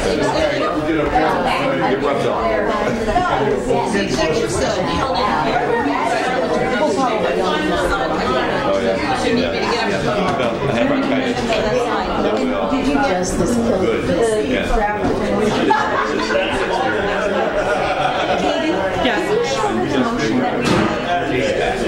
This evening? Yeah. I can email it to you in the morning. I'll take it, but I'll give you my card. If you email me, I'll respond to you. That's the only motion we made was to wait for If you email me, I will email you back. I never let anybody take my notes the night before. These are the problems. I always read this again.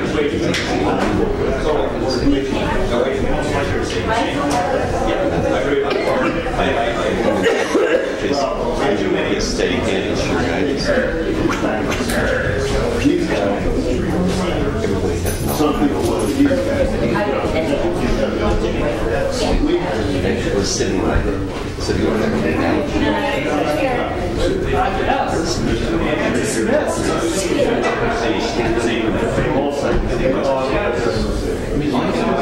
It's very just flat out is flat. Stand on the roof.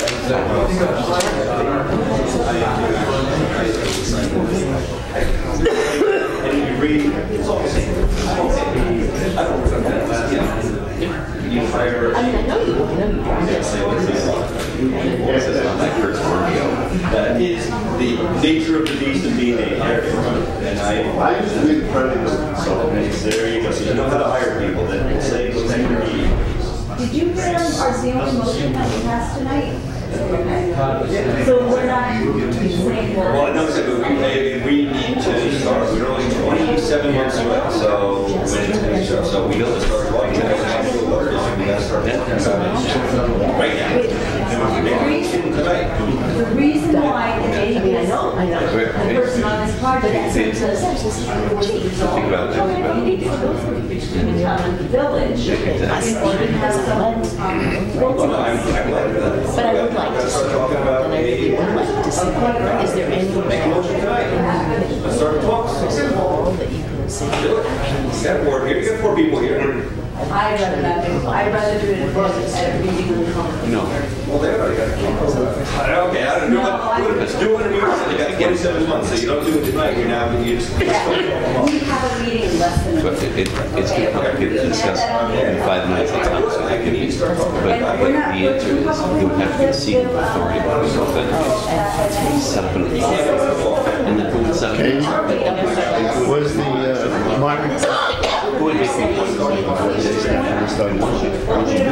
my request to have an extension that was on the agenda.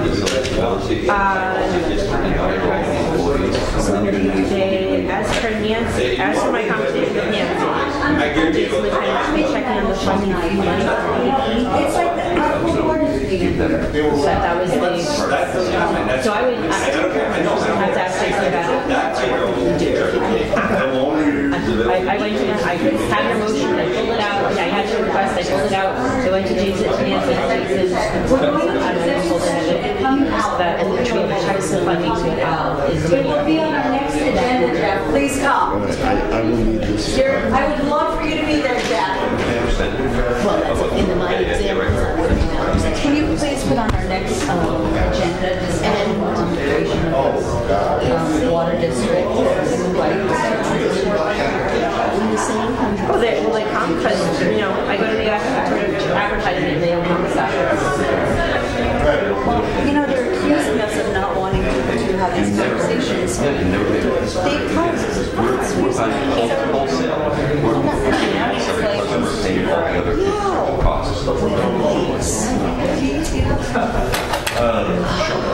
We do whatever we want as long as we don't have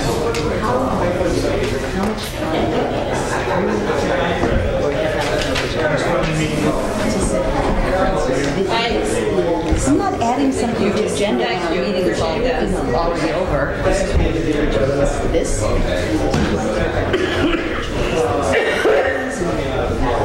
depend on your numbers.